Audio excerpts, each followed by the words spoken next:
And we're live. Well, well, well.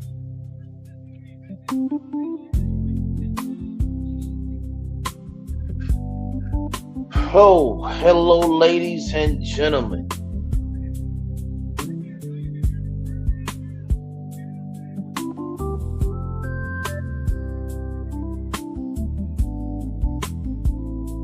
Hello, ladies and gentlemen. How are y'all out there?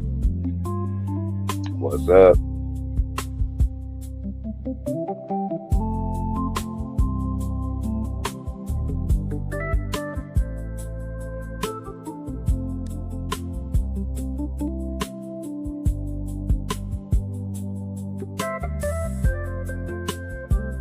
Hmm.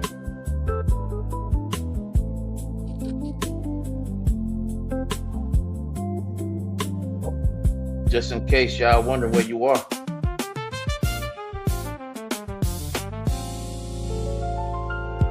When the weekend turns to Monday and the stars begin to shine, we're bringing you a message that'll stand the test of time. We got the wisdom in the building, keeping everything secure. A late night conversation that is positive and pure.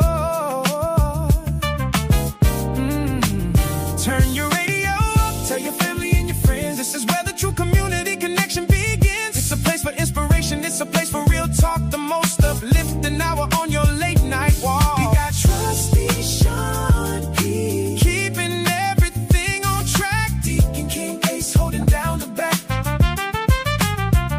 And God in the ship with a word so clear. Reverend Larry on the mic is here. Trusty Sean P. Say now. Ready for it. Deacon King Ace and your host, Reverend Larry. The mic is live right now.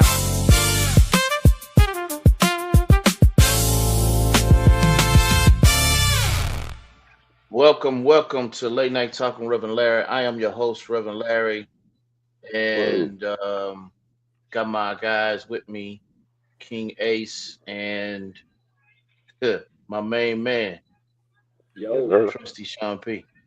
How you doing, fellas? What's up? What's up? What's up? Well, man, That's in the words of Martin right uh, there. Yeah, I like that one. man, look, Yeah, hey, what's look, up? we That's some DC stuff right there. That's Nah, how we you cool, speak. you cool. For real. we started the last segment uh, with a bang, right? Talked Mhm. Oh about man. talked about grandmothers aren't grandmothers anymore. They Gigi and grandma and all the Yeah. likes. But I come to a realization, man, that Granny's got BBLs now. Mm-hmm. Yep. Out there doing Hey, Pilates, man, and all that kind of hey, stuff, man, and hey, yoga. man. Hey, man. Look, Bro, what is happening right now? Still yo, man. chasing. Look, They still bro. chasing. What Thirsty you as got, hell. Trusty? What you got, But Trusty? that's why they not. That's why they not Granny like They we they did the out they whole out there. post. I mean, we know one in particular. Rhonda. I ain't gonna name no names. Ooh, But hey, there's you like one. because you was about to name drop real quick. Whoa, Yeah, I you was was there. because You was she's about to public. drop that. Yeah, but it's public. It's public You knowledge, man. was about to I'm just drop saying. I that. said, Rhonda. We know Rhonda. I ain't gonna put no last name to it, but we know Rhonda. Okay, She's been part okay, of groups since we've been here. Since me and okay. Larry been on. She is still out here throwing thirst traps, and she got to be pushing 64, 65. Who? Rhonda? Yeah. Oh, I guarantee you remember her from Macali Alley and Thirst Gang. Wow. Good You know? Lord. No. It's. But man, I mean, so like we were Hold on. talking, like, cause we opened up the last segment. Like I say, Remember the we opened the pastor's last. wife, Larry? Pastor's wife. Lynn, Lynn, Lynn Littlejohn. See, I'm gonna say that because they public page, they out there, they out here promoting. So Hey, Yeah, send me some pictures, bro. absolutely, I don't. absolutely, I absolutely. mean, I you know, feel it's you. like I feel 10, you right. it's like 10, 13 years ago, bro. So I need Yeah, some I more know. pictures. But the thing, I mean, but like I said, we opened up the last segment, bro. Like if there's a change, like the grandmothers that we know, and man, you know what I found out this morning? My grandmother, first time becoming a grandmother, was 48. So is that young to be a grandmother starting off?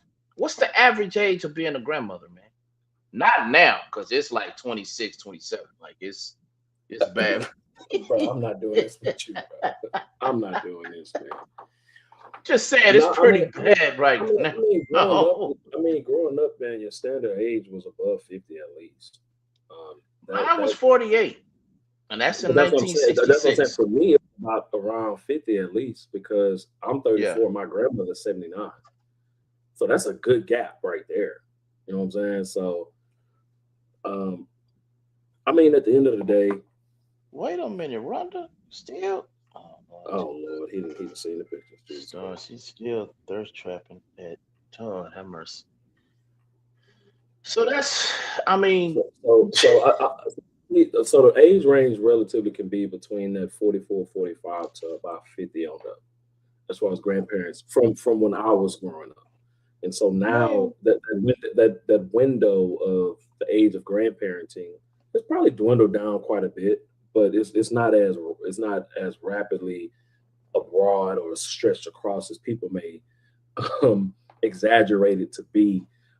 However, there is a high number of younger grandmothers in this day and age, and it has yeah, 26, 25, 20. You know, it's just, you know. I mean, besides that era in which kids were sneaking around, and the civil rights era where you had some, from the other side of the skin range, sneaking and creeping and having them a mixed baby, and then that with the younger generation of right. that was a whole different type of time, right? But now it's more willing. In some cases, it's not just because someone's forcefully doing it. Not to even speak so deep in that, but with the grandmother with the BBLs, man, I'm flabbergasted. I'm appalled. But you can be appalled, brother. But they at you. You understand what I'm talking about? They out here, and do my best to not engage because it's not worth it. It's not worth it. But I honestly believe that's why, the grandmas, the Gmas, the GGs, GGs and grandmas still at Miami Beach. You understand what I'm talking about, man? So my GG at home. Well, I mean, my GGs are home with the Lord. Look, but I'm talking about modern day GGs. This modern day and age, yeah. Oh man, they on cruise ships with girls trips, and it's a different, it's a different. I mean, it's different. It's not the same. It's a reason why we won't find granny arms, bro. I don't look for granny arms anymore because my grandmother is not of that original arm size, but she's been a heck of a chef being from Louisiana all her life, so she can cook regardless. What part of Louisiana, bro? You got New Orleans, Opelousas, Baton Rouge. Oh, okay, down south. My whole family from all that. Yeah, so I got you. And so that hometown cooking, she don't have the granny. That's carrying her blood. So she don't have the granny arm anointing, bro. You're not, and I mean no disrespect to Gigi, dog, but she ain't got them granny arms, man. Listen. I'm not questioning her cooking, man. She don't have to have the granny arms, but her food get taken off the plate. I can tell you that. I know that's right. I know that's right. She make homemade sweet potato pies and tea cake cookies, man. Oh, tea cakes? See, look. Look. Talk about the more. Look, nobody know about tea cake cookies no more, man. Man, look at you, man. Look. Don't nobody. She make them from scratch. Everybody from can't scratch. make tea cakes, man. You know who makes some mean tea cakes? She make them from scratch, man. I'm trying to. He got his great grandmother's recipe. My son LeVar. LeVar makes some mean tea cakes, but he got it from his great grandmother. Okay. Yeah, I think that's where my grandmother got it from her mom. So yeah, like she made tea cakes from scratch, man. Like it was selling them everything. People looking forward to them because you don't find those anywhere anymore. No. Not even someone who can try to fake make them. Like you got to be special. You got to be special to know how to make tea cakes from scratch. I'm trying to tell you. Look, yeah, you can't. Look, as soon as I said tea cake cookies, your face turned. So I turned around. I turned completely around, brother. You understand what I'm talking about?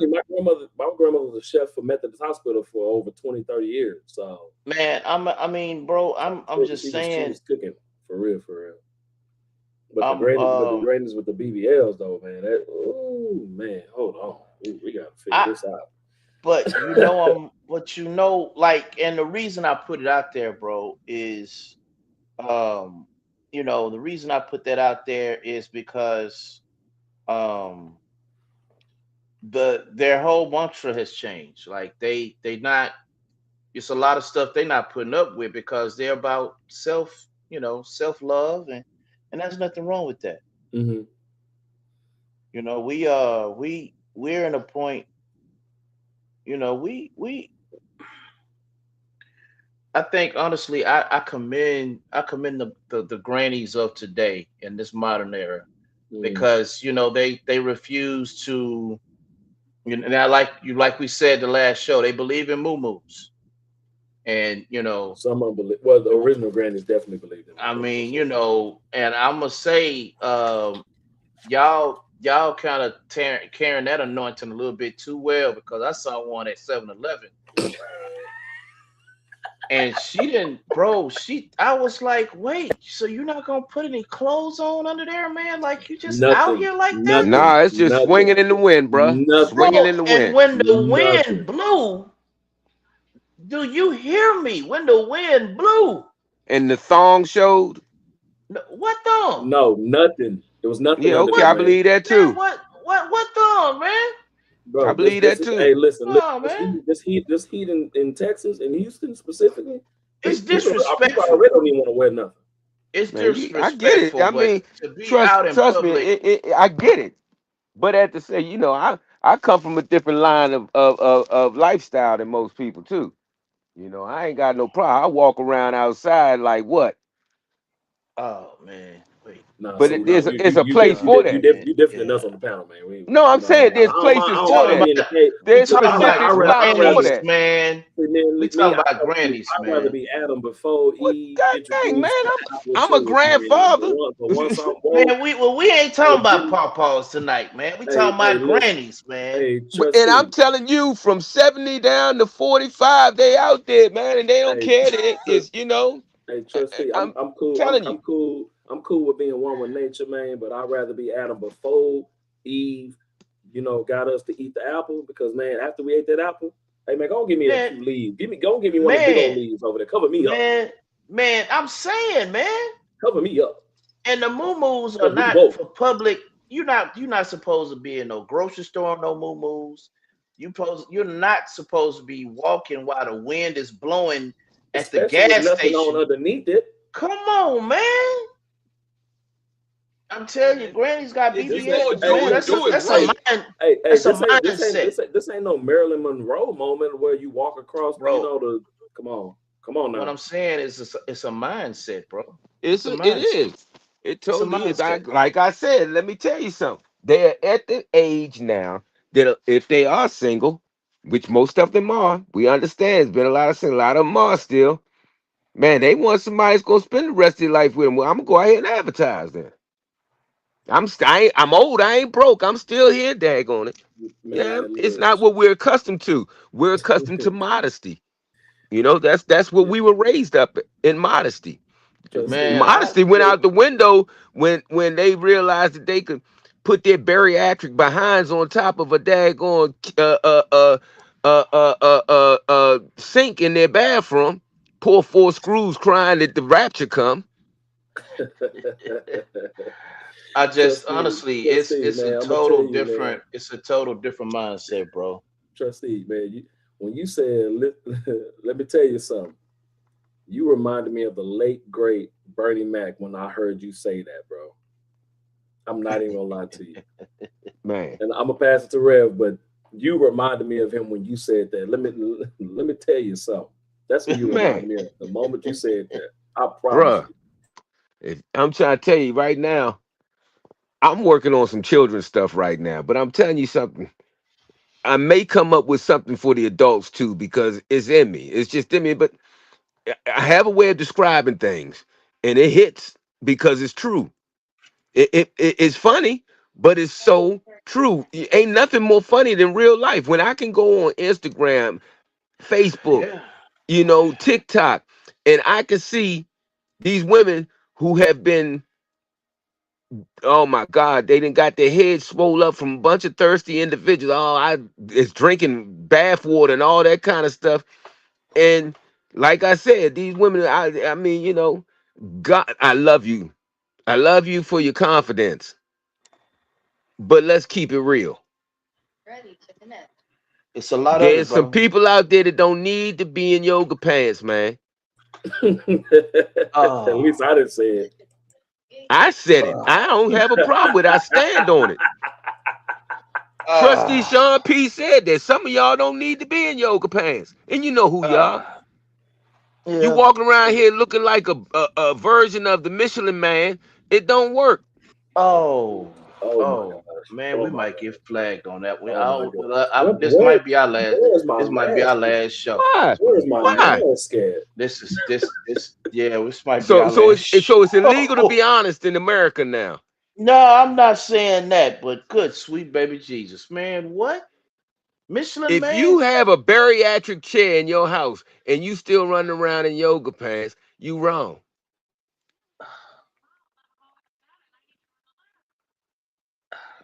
I'm speechless, dog. You know what's Um, crazy? I 100% believe him and I agree with him. I can still think I I need my You mask. have to understand that everything ain't for everybody. It don't mean that you cannot be confident and sexy. There are ways to do that without trying to expose yourself. Yeah. Yeah. yeah, I agree. I mean, I agree. So now that we get into the nitty gritty of it, Yes. where does the downtrodden of this derogatory and degradation of the female or woman way of wanting to present themselves come from? And if It not to say comes there's a from blame or those of fault, us but that where do we look accept at it that from? behavior. It comes from men. When I you wa- I accept that was behavior I and you heard and you you keep going and you help them by oh my God, you look so good. Oh, can you send me that picture? I want that one for myself. All that stuff that's going on behind I the scenes heard in the DM. I heard somebody say something that was so profound. And she said this, and I was like, wow, I never thought about that, but she's right. Women are competing with themselves. Because Yeah. nowhere have you heard a man say, babe, go get that BBL. Or I prefer you to wear blonde hair this week. Or Mm, mm, mm. um, you know, We're not putting can out. you get these lashes? Can you get these lashes? She said women are competing with themselves. And Okay, You know, I okay. have to I, agree I with her. I do to some. I do. You I do I do a lot as well. I gotta agree with that a lot as well because I but do. Yeah. I do want to clarify. When you heard that, did she say it this way, or did you interpret this way that they're fighting with themselves, meaning internally, or with one another, meaning women collectively? No, no, no, no, no, no, Well, no. With she didn't say themselves because she they're was all their very careful. own worst critics. Well, she was very careful Because with her words. view it. That's why I wanted to clarify. She was very careful with her words. Oh, that might be too much. She was very careful with her words. Uh-oh, I'm going enough. Yeah, you are. Um, Keep seeing the caricature, Reverend Larry, and then the real Reverend Larry, and I'm wondering what kind of black magic is going on behind the scenes here. she was very careful with her words. She didn't use the word fighting. She just said competing, and I think Competing. that's a difference. You know what I'm saying? And I like how she worded it. And I had to agree. But I'm saying, did she say did she mean individualistic, or did she mean in general amongst all women competing with one another? Both. Yeah. Okay. Both. That's why I was asking. Yeah. Because that's the real breakdown of it, because men and women are competing with each other. I mean, barely competing with each other in the workplace. The most competing the most competing that men are doing with women is in the courtroom for their kids, or if they're on the divorce with alimony. Yeah. It's not because of being out here in the world and going in the dating market with each other. I'm not competing with you. You're not competing with me. If you like me, I like you, or you find me attractive, I find you attractive, and we want to see where this goes, cool. But I'm not competing with you for what? There's nothing you can bring to me that I can't do for myself, and I can't do anything for you. Right. Go ahead. It's this social media era thing has gotten kind of out of control in regards to likes, and then they starting to pay you for these thirst traps. Like, and thirst traps on both sides. Like, you got, but there's more on the women. There's more, I've always said, a woman who has a list of 10 men in her phone, and she says, look, let's go out on a date tonight. 10 out of 10 will say yes.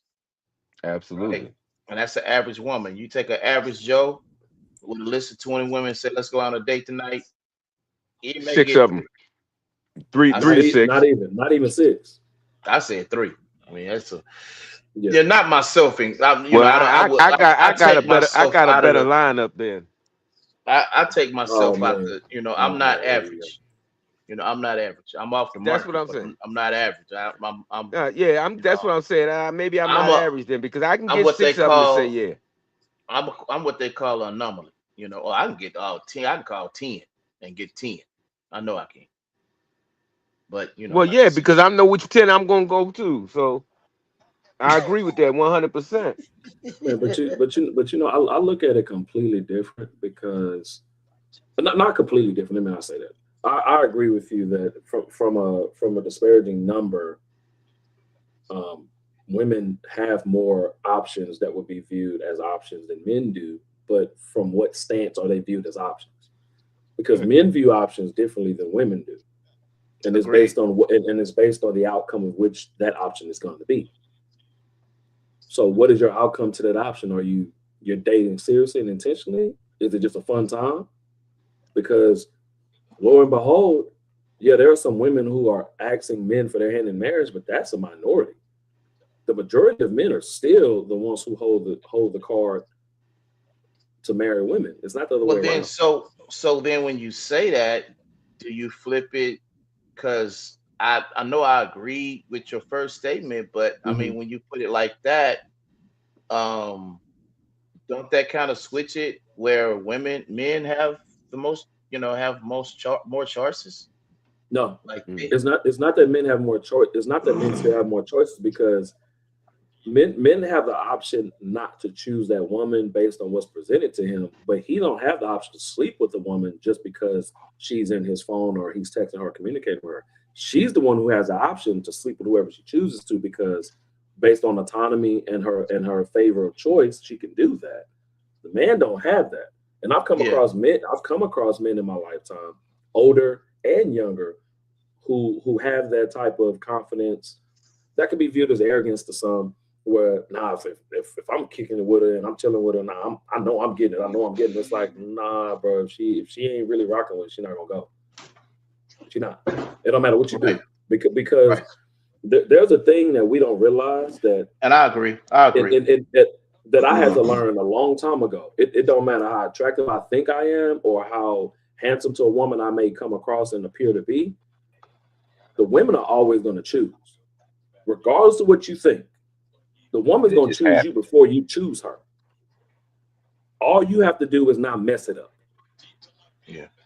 Whether you present yourself in a demure way, you dress appropriately, you're not sagging your pants. Let's say you have great hygiene, you smell a certain way, you're nice, well and groomed. Now, mind you, some women don't really care about some of those aspects. Now, once again, that's not a majority. That's a minority of women.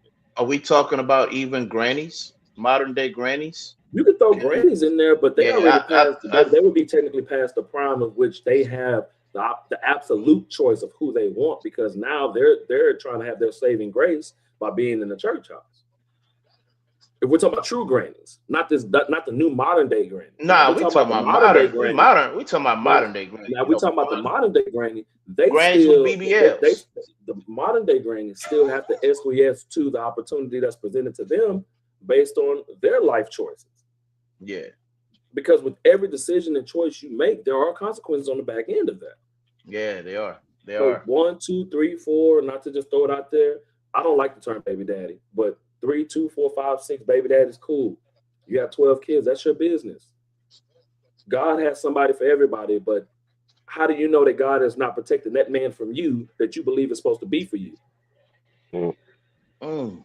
God didn't Well, choose this first of man to all, be God didn't choose this man to be your husband after you allowed yourself to have 12, 13, 15 kids by 4 or 5 different men.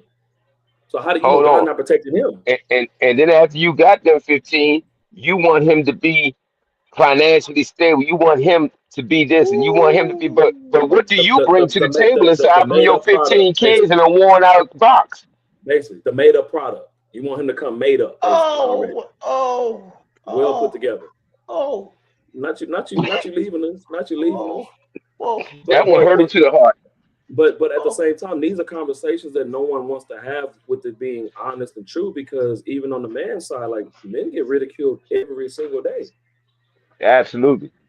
Nobody, no man, just like no man wants to go into a situation where they're being underappreciated, right? And a woman don't want No, to be in a situation where it seems as though they're being underappreciated or tolerated.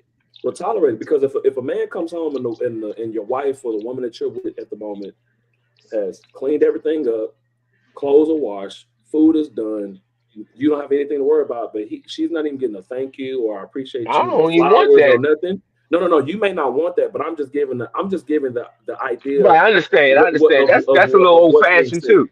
Right, that's old fashioned, but that is what women are saying they want. But they want the traditional man to be able to come in, pay for everything, still help out around the house. They want to be a stay at home wife or woman. But at the same time, what else are you going to be presenting to him if you still want to be able to go on girls' trips and leave and go where you want to Yeah, go when and you that's want to, right? Hold on, hold on. There's And have two there's a separate bank decorum. accounts. There's a decorum that come with that. yeah. Like if you want a traditional man, then should he get a traditional woman? But it's hard to Mm. get a traditional woman if she done been with And 25 to and 30 or that 40 doesn't people. and that doesn't That's mean hard. a demeaning. You know, that's not a demeaning woman. But I'm like, But like but if we're gonna have the honest conversation, we have to be able to have the honest conversation without people getting Yeah. their feelings. If it pertains to you, and you getting your feelings, then we know it. Then particularly it may pertain to you. It doesn't. Not saying that it does, but if we're gonna have an honest conversation, don't get offended by us having a true, honest conversation about something that's real. Because this is You what we're know, living. We're living through this. It's not like we who, can't see it. We brother see it. Larry, brother Iglesias, asked me this. What was the brother who passed away who was actually calling these women out, man, and saying, oh, Oh, Kevin Samuels. Kevin Samuels, yeah. yeah, sometimes I think he went over the top. I'm not gonna lie. But a lot of times he was really on point. You want a 10 out of a man, and you consider yourself to be a 10, but let's find out where you at. You want a man that's at this level. Meanwhile, you want a doctorate level man when you're still at a kindergarten level, and that's the There, case with a lot of them. And I'm there's saying a that. there's a Go ahead. lady in Atlanta. There's a lady in Atlanta. She used to be a matchmaker, and she Hmm. said business was good, 6 figures, strong 6 figures. Like she was making like 260, 270 a year, strong six Hmm. figures. Right, right. She said she quit it. She dropped it because Because the expectation level of the yeah, women, the women expectation level was kind of, it was man, it's, out, it's incredible. I hate this battle. I hate this battle that we have, um, you know, specifically in our race of women and black men, black women, where we denigrate one another to try to get points, and to me, it's just meet you. We have to meet in the middle, Somewhere. and you have to know what this word means. Compromise. Absolutely. You have to know what compromise means. If you do not know what the word compromise means, you will not win in a relationship. You will not, to me, my opinion, you will not have a successful relationship if you do I'm not know going to what the tell you word something that I hate compromise to means. hear. You know the one old saying that I hate to hear? It takes 50-50 to make a marriage work. Yeah, That it is a does. lie. I No, don't it does agree with not. that. I don't agree with It that either. takes 100-100 to make it work. You I can't take totally Well, half a 100, person I and half a person and 100%. expect it to be right. I 100% agree with you on that. And I, You I, know, I've I if had, I had I've if I had had a this idea. battery at 50% and I took another battery at 50%, guess what's gonna happen? They're gonna drain each other out because they're not right. And if I took a battery to 100% and put it on a battery with 50%, the 50% was gonna drain the 100% one out. The only way I the two think. of them are gonna be operable is if they're both at 100%. Well, I say this: when you're coming together as one, okay. Hmm. And I like what Tyler Perry, the 80-20 rule, right? When you're coming together as one, uh, people have different fallacies where they're not 100%. Now, given 100% and you're being at 50% is a thing, right? And when you're in a relationship, percentage points shouldn't matter what you're doing and how you're doing it because it should be giving your all is a prerequisite. That is what I'm talking about when I say that. But when I say 50-50, I say in a sense where I'm not a great organizer. I can put it No, together. you sh- I can put it but together. I but your can put wife it on should be. paper. But my wife meets me halfway. Then She meets me that halfway. I don't see So that as so halfway. I see that as so 100-100. You're no 100% in no your capacity, and she's 100% in hers, and because they complement each other. no, my 50% of what I bring to the table in which I lack, the other 50%, she completes that. That's my Again, point. when you're I get that, but when you when understand you when you're talking about listen, when you're talking about some things ought to be a prerequisite. You cannot take English 102 without taking English 101.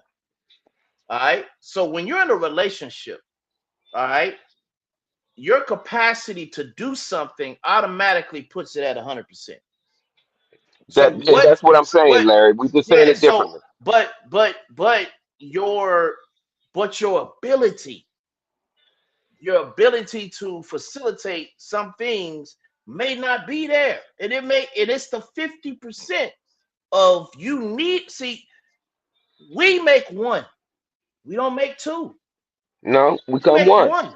And so those things that I cannot complete, those things I am incomplete in, my wife, she completes and brings that 100% to that other 50% that I need to the table. Because at the end of the day, if you at 100%, you don't need nobody. And that's the fallacy that we all see. That some of us feel we don't need the I other think I think sex. I think I think we're taking it out of context a little bit here. When I say 100%, it means I'm 100% going to provide and protect as I'm supposed to. There are going to be things that we're deficient in, like you say, your organizational skills. Me, I do very good at organization. That's not my thing. My thing is if I see something I want, I go get it, which means I gotta have my woman's got to rail me in. She's got to rein me in on those things because I will go broke because I know that tomorrow I can go out and make a few $100 cutting hair. So I'll go broke today for something that I want. And see, that's not good. But I've got a woman who'll say, "Hey, nah, you don't need that. Hold on, we can do that like that. If that's what you want, you can get that, but we got to do it like this." And I need to hear that. So yeah, I'm deficient. I'm not saying that we're 100 whole, as in we're all whole mind, body, so everything is perfect. That's not what I'm saying. What I'm saying is I'm giving my 100%. It doesn't That's mean what that I I am a 100% person. right. When I And say that's what 100, I'm giving one. I'm giving my all. You cannot give half of yourself and expect it to work. no, you can't. But that's why, and I got you, Ace. Let me say this. And that's why I say the prerequisite in what you're giving, like you being here is 100%. But that goes Right, without saying. right. You being here with me as my wife, as my lover, as my friend, is the 100%. That means what? We're in this thing together. And But that has been again, a problem. it's man, we forget we have a symbiotic relationship. Right. One cannot do without the other. Go ahead, Ace. And unfortunately, yeah, go ahead. Go ahead, Ace. Go ahead, Ace. So I understand both sides, and I've had in-depth conversations from colleagues, meaning people I went to school with, who I grew up with, who I've deployed out the country with. I view, Rev, I don't take away anything that you said, because the way that you explained it, that's more from a biblical sense, right? Mm-hmm. If that makes sense, right? And in some cases it can be realistic. It can be more realistic and biblical. But when we're talking to this day and age, biblical says the man should do all and she should just sit and receive. We'll deep dive into that, because I read something different. Yeah, that's a fallacy. I mean, but let me tap into it real quick. Go ahead. I view the 100% differently, and the reason I say that is because you brought up you're not a good organizer, right? But your wife is, and she completes that. Okay, right. Anytime it's something physical, there's also a mental, emotional, and spiritual side that we don't also take heed to. A balance that you have to keep. And so even with that 50, there's an emotional, mental, and spiritual side that also has to keep the well balance of the relationship, and or there we say marriage, right? So with trustee, I believe was going with, and of course, correct me. No, go ahead. I want to hear you. Yeah. When we view the 50-50, there is 50 to me still out there dangling and roaming, because there's a mental aspect that you have to learn about the person. There's a emotional and a spiritual side of them that you have to not attack, but you have to be aware of. You gotta account for it. Not just the physical, because there's only so much you can do from a physical side. Right. So if we broke it down 25, 25, 25, 25, for each layer of physical, emotional, mental, and spiritual, that would end up being your 100%. Now, some days you may be 75. You may not have the mental capacity that day, but you have the emotional, the spiritual, and the physical side. That's where the other side comes in. And however, if I am 100% in full, that means I'm fully aware of everything that's going on. I have the wisdom. I don't really like the term emotional intelligence, because I just think that that's a new term to make up for what wisdom is. That's all wisdom is. Yeah, emotional intelligence. I've heard that word. To me, that word understand who you're with. Like if you understand who you're with, and understand who you are, and you understand who you are, you understand who you're engaging with, you understand the group of friends that you're spending time with. Your intuition and the vibe and energy of you being around that person and engaging with that person from a wisdom standpoint will let you know. Being emotionally intelligent. Now, mind you, it's not saying that we're ignorant to the term. I'm just not a fan of it, because all it did was replace what wisdom is for you. So when we're looking at the 100, I fully agree and believe that if I'm not being 100%, I'm leaving something off somewhere. Now, granted, we are interdependent on one another, not dependent of one another. Right. That's what relationships and marriage and friendships and relationships, platonic relationships, if you believe in those and have those relationships with your parents, your family, your siblings, so on and so forth. There's a thing of interdependence with one another that people don't believe in much anymore, which is why this 50-50 thing is a big ordeal. Because everybody wants to be dependent instead of interdependent, which means you still need to rely on each other, because we were not designed to be without one another. Exactly. So that's why I believe the 100 holds a little bit more weight in that sense. I said, not mind you, Rev, it ain't saying that what you said was wrong, because once again, what you brought up is, to me, is still from a biblical sense, where 50-50 comes together for the 100. That means y'all complete each other, basically. Exactly. Yeah. Complete each other. Yes. Now, the 100 from just a regular dating standpoint is a little bit different. When you're dating from a social sense and from the way the world is today, it doesn't negate what you said, But I do relate to the 100 because I think if I'm only bringing 50 and she's bringing 50, that means I have 50 dangling somewhere. That other 50 could be spread across with 10% to 5 other women, 20% to a woman, 10% to my mom or my siblings, another 10% focused on my career, another 10% I could be depressed, and then I'm still trying to focus on what we have going on. But if I'm fully dialed in on what we're doing from 100 to 100, I don't have that other 50 gone somewhere else because now I'm fully aware from an emotional, once again, mental, spiritual, and physical presence, because I'm also making sure I read my Bible. I'm praying every day. And if this is what you and I are working on, how are you going to know that I'm fully in if I'm not even showing it to you? But then I land. Man, I come a point, 28 years 28 years of experience from being married as a boy or a young man, as you could say. I had a child when I was a boy, 20 years old. You know, I didn't know anything about. I mean, only thing I knew about raising kids was how my parents raised us. You know, but as far as hands-on being a father, it taught me a lot. You know, but when I said I do, like you talking to a young man who really hadn't fully matured yet as an adult. And that's just due to the fact that, you know, I'd been living with my parents up until I got married. And so I come from a point of, I counsel people all the time. I counsel couples quite often. And that's the mindset I want them to have when you're entering something. You're here. And because you're here, your presence and knowing what to do and knowing how to move towards one another and getting things done, including loving yourselves, and that, you know, that goes a long way in a sense where your involvement, married, you know, your involvement is that 100%. You know what I'm saying? Prerequisites are everything when it comes to life, right? You can't get anywhere without knowing how to get something accomplished, without accomplishing something. You know, whether it's some building blocks or whether it's folding programs, you have to know how to do something. You have to know how to complete something. You follow what I'm saying?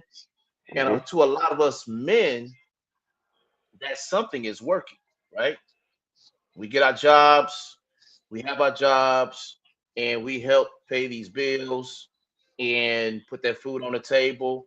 And then if you're blessed with a spouse that's also working, that's double incomes. And both of y'all are putting your monies together to get things accomplished and get things done. Excuse me. And so the 100% is already there when you have those two, variables. Now, I like how you broke down those variables of mental and spiritual. But again, in my opinion, those are prerequisites. Like, those are things that are already there. Those are things that are already in place. When you're in a relationship, or even when you're in a marriage, like, your 100% attention has to be here, because the one thing a marriage can figure out and already detect if your attention is elsewhere. You follow what I'm saying? Case in point, 5 years into my marriage, I could already tell when my wife wakes up and she's not herself, or she's not feeling like something ain't right. When she gets up, you feel it. You know what I'm saying? So you'll be able to sense when there's a deficit. You understand what I'm saying? And so when there's a deficit and you acknowledge it yourself, it's up to you to fulfill the percentage of that deficit. I hate using percentages because, we start playing with 27%, 29, whatever. But what I'm saying, yeah. So, but when you feel that, because you don't know what level of how, you don't know how much she's upset. First, you don't know what she's upset at, or I don't know what she's upset of. Then you don't know the level of how upset she is, how angry she is.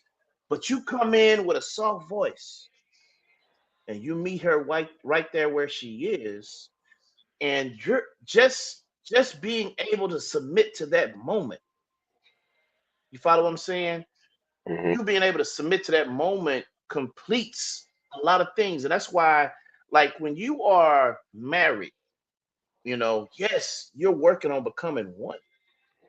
And there's a lot of things that goes into that changes the dynamic. And look, let's move into our other segment when we talking about grandmothers being glorified babysitters. That a lot of that has to do with the pawpaw, and we're saying, like, man, look, we're still, yeah, we 43, 44, 45, 46, but we understand what makes a happy marriage.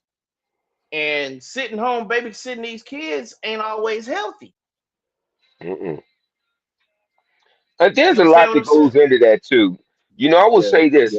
I spent a lot of time with my grandparents, but at the same time, guess what? My grandparents were financially stable. They were retired. They had pensions. Their jobs paid. There wasn't no 401(k) where you were paying into the pension. Their actual companies were paying the pensions.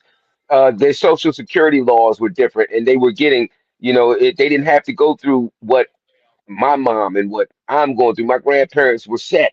You understand me? They were comfortable, and they were able to do that. And so it pleased them to be able to have the kids and be able to do for them and their grandchildren what they really could not do for their own children. Whereas now, you have parents like my mom is still working. She says she's a pastor, but nonetheless, she's working. You understand me? I'm still working for real.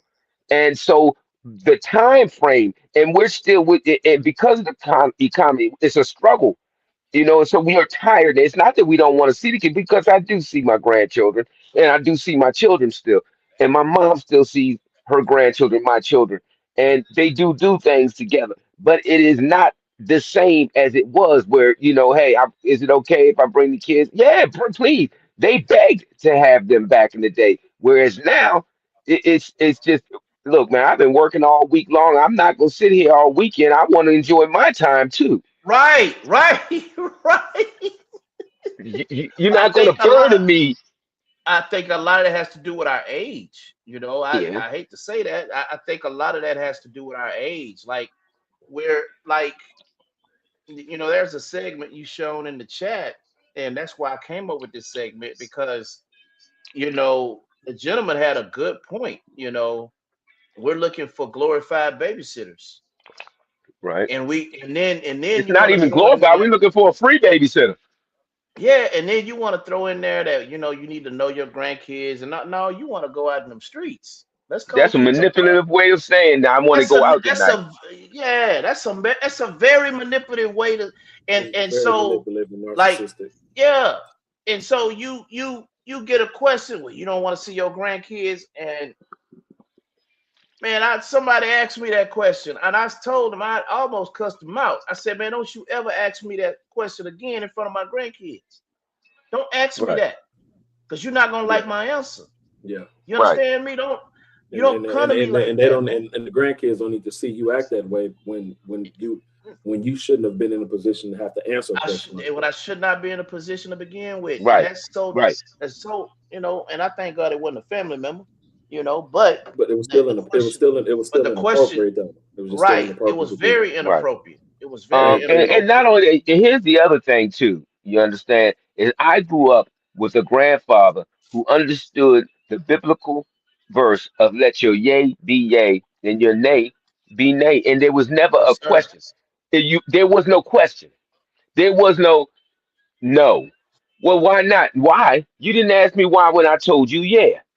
So don't ask me why when I told you no. Why? Because I said no. There was no explanation of the no. There was no manipulating around the no. It was just straight no. It was no, and you didn't question it. Okay, all right. Well, thank you, sir, thank you for your time, for hearing me out. I accept your no, and you move on. And that has really blessed me in life, because when a person tells me no now, I understand no today doesn't mean there's no tomorrow.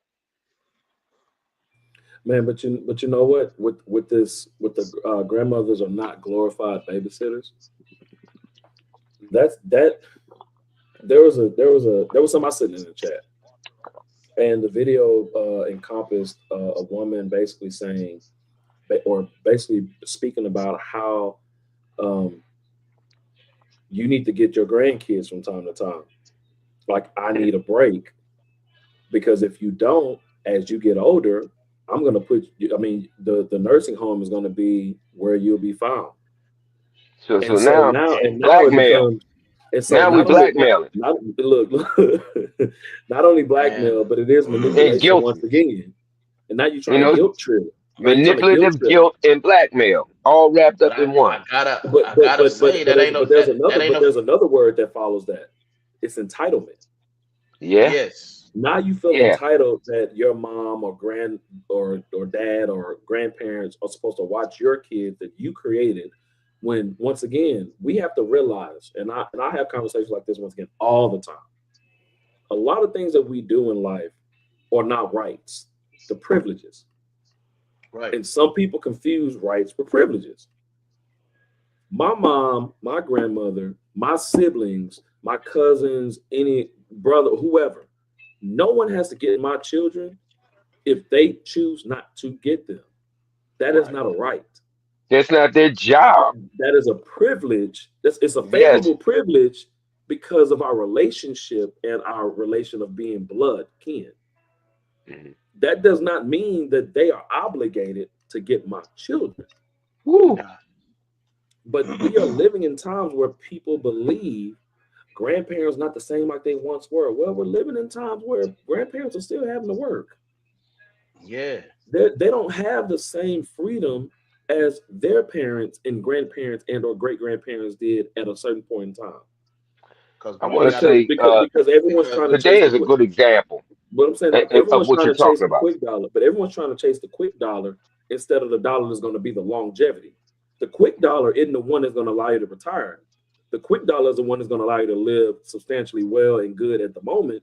But no one's thinking about, as Trustee said, his grandparents was at a time where they didn't have to worry about 401k. Social Security is almost out the door. Yeah. 401k, you can live off it for a little bit, depending on how it's about to be set up, because the world is almost in shambles now, at least in the US. Hmm. Hmm. People are not working on jobs 20 plus years anymore. They're trying to get to the next buck that's going to allow them to live comfortably good now, but not think about living comfortably in their 50s, 60s, and 70s. Wow. Yeah. Everybody's trying to live comfortable now, but they're not thinking about Hey, then. my They're my not even mom. they're not let even me setting tell their you kids something. up for generational wealth, because most people today not even gonna believe this. More than half the people don't even have life insurance. Mm. Nah. No. That's one We were step to talking get you to be able to create generational wealth for your kids. But most people are illiterate when it comes to money and don't know how to handle it. So that's why that's why everybody's trying to get as much as they can right now, but they're not setting up their generation moving forward. It's not even so much they're getting it all. They're too busy keeping up with the Joneses too with it Well, they and keeping putting up with the themselves in Joneses, but debt. that's why we talking about Grannies with BBLs. Like, y'all ain't even But supposed to be worried about no yeah, BBL. absolutely. No, exactly. A scenario, just based on what we have been talking about I today. just want to throw You that know, out there. I was a little Okay. bit late coming in today because my 10-year-old niece is spending the night with my mom. Well, okay, my mom requested to spend the time with my 10-year-old niece, but before she requested that time, you know, mom stands with me. I'm taking care of mom. She asked me, was it okay? Because at the end of the day, I'm going to be the one and had been the one all day responsible for keeping her occupied. Though my mom would sit with her, my mom, but there's only so much at 76. Mom's in good health, decent health, but still, there's a level of physical activity she can do with a 10-year-old, and you already know at 10 that it don't take less than a bowl of cereal. The sugar count will man, take them for hours. So, man. you know, that's the difference. Whereas this is a grandmother asking for a child. Because I want to spend time with my granddaughter. Is that would you mind if she came and spent the night? Okay, there's some respect there, as opposed to, hey, your niece is coming over. I need you to be here to watch her. There's a respect level, and that respect level has been lost over the years. Yeah, To because where, yeah, that go ahead. that what you said about the nursing home ain't a flex no more, bro. Nah, like the communities now, bro, we're among our peers. So what we Yeah, talking about? yeah, We chilling. And yeah. in these communities that I'm watching, I'm looking at 55 plus, I'm Oh 3 years yeah. removed from that. Hold Like on. that's I'm there now, and my mom wants to go to one. And guess what? I'm going to buy her house at the yeah, because 55 they plus nice. because that's where she wants to go. And she has friends that are there. In fact, my brother's mother-in-law lives right down the street from us in one, and that's It's the one not that a my mom wants flex. to go to. And it is beautiful there. They have activities for them. They have a wonderful Not a community flex. there. It's quiet. Yes, Ain't no crime going on there. You it's not a know, flex. nah, you gonna do what? Come on, for real? Because they got Yeah, 3 bedrooms with the mother-in-law suite on which is basically the master suite. Is we call them the mother-in-law suite, but it's the master suites on the bottom floor, and it's got still 2 bedrooms upstairs. And they ain't really got they got an office downstairs, or you could make one upstairs. You do what you want to do with the upstairs, because that's what I did for a pastor who had one of the bishop, as a matter of fact, who lives over there as well. I built an office space for him out of one of the upstairs bedrooms, and these are huge places. You talking about 2 levels, garage, the whole nine. They're beautiful. Got a backyard. Man, you live in large, fireplace. You ain't said yeah. nothing. You gonna put me? It's Please it's not do. it's not it's not a flex anymore. I mean, you sit there and threaten somebody. You threaten us with a good time, baby. Yeah, and not only that, you paying for it, Slim. So go ahead. If that's what you gonna do, by all means. Because I'm not putting myself in there, so that means it ain't coming out of my pocket. You Yep. said you gonna put me there, right on. I see how that worked for you. You'll be working the rest of your life to pay for my daggone place to stay. Come on with it. Yeah, man. That's exactly what that's kind of exactly what we're here about. Like, and it's the title Granny Got BBL is a mindset, not necessarily uh Yeah, it's a mindset. It's a right, it's it's a it's a state of mind where, man, look, I think differently. I have a different outlook right, on what I right. want. I have a different outlook on things I want to do, right? Hmm. And with that different mindset, like grandparents are moving different. Right. You know what I'm saying? They're more youthful. Grandparents are going out now with J's on. They still doing stuff. You know what I'm saying? Yeah, yeah, I know. yeah. I got a 13-year-old grandson, and I take my 13-year-old. I got a 5-year-old grandson and a 13-year-old grandson. The rest are granddaughters. The other 3 are granddaughters. Um, 5 altogether. But I take my grandsons, and I have 2 sons. The 2 sons are not married, do not have children. I grab my sons and my grandsons. We go out and we have Pop Day is what it's called. Even though it's Yeah. Dad Day, it used to be Dad Day. Now it's Pop Day. Yeah, it's And pop what it pop what day. it Yeah. is, I grab them. We go out. I take them to maybe the museums. I take them to different places that have some cultural capacity to them, or spiritual. I take them to some historical places so that they can learn something while they out with Pop Up. And at the same time, they have a good time. And everybody goes home with a fresh pair of J's. Hmm. Like That's what I do. I didn't know what Air Maxes was when I was, raised by my dad. I didn't know what Air Maxes was until I got my foot action till I got my foot action job when I was what was that, 97, when I was 23. Hmm. I, and that's just because my pops I mean, all I knew was suits and church. I knew about the Right. J's, I knew about some Nikes, but that's not really what my parents raised me on. I really didn't, you feel me? Like we was able to listen to secular music and all that, but and I knew about the J's. I knew, man, I had feelers when Hmm. it was feelers. You know what I'm saying? But Right, right, right. You and I both. when but when I learned about them J's, when I started learning about Air Maxes, then man, when my son was 9, shoot, I taught him what Air Maxes were. Yeah, he wore Hmm. some J's, but we rock Air Maxes, right? You know what I'm saying? It's Right. it's and mind you, I was a grandfather. Hmm. So we just it's a different time, it's a different era, you Right. know. It's a It different is. time, it's a different era, Uh, man.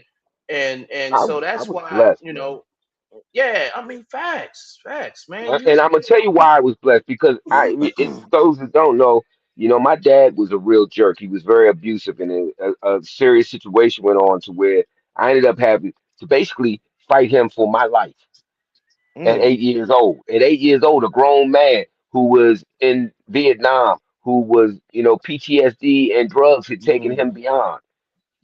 yeah. I ended up being separated from my mom and dad and sent to my grandparents.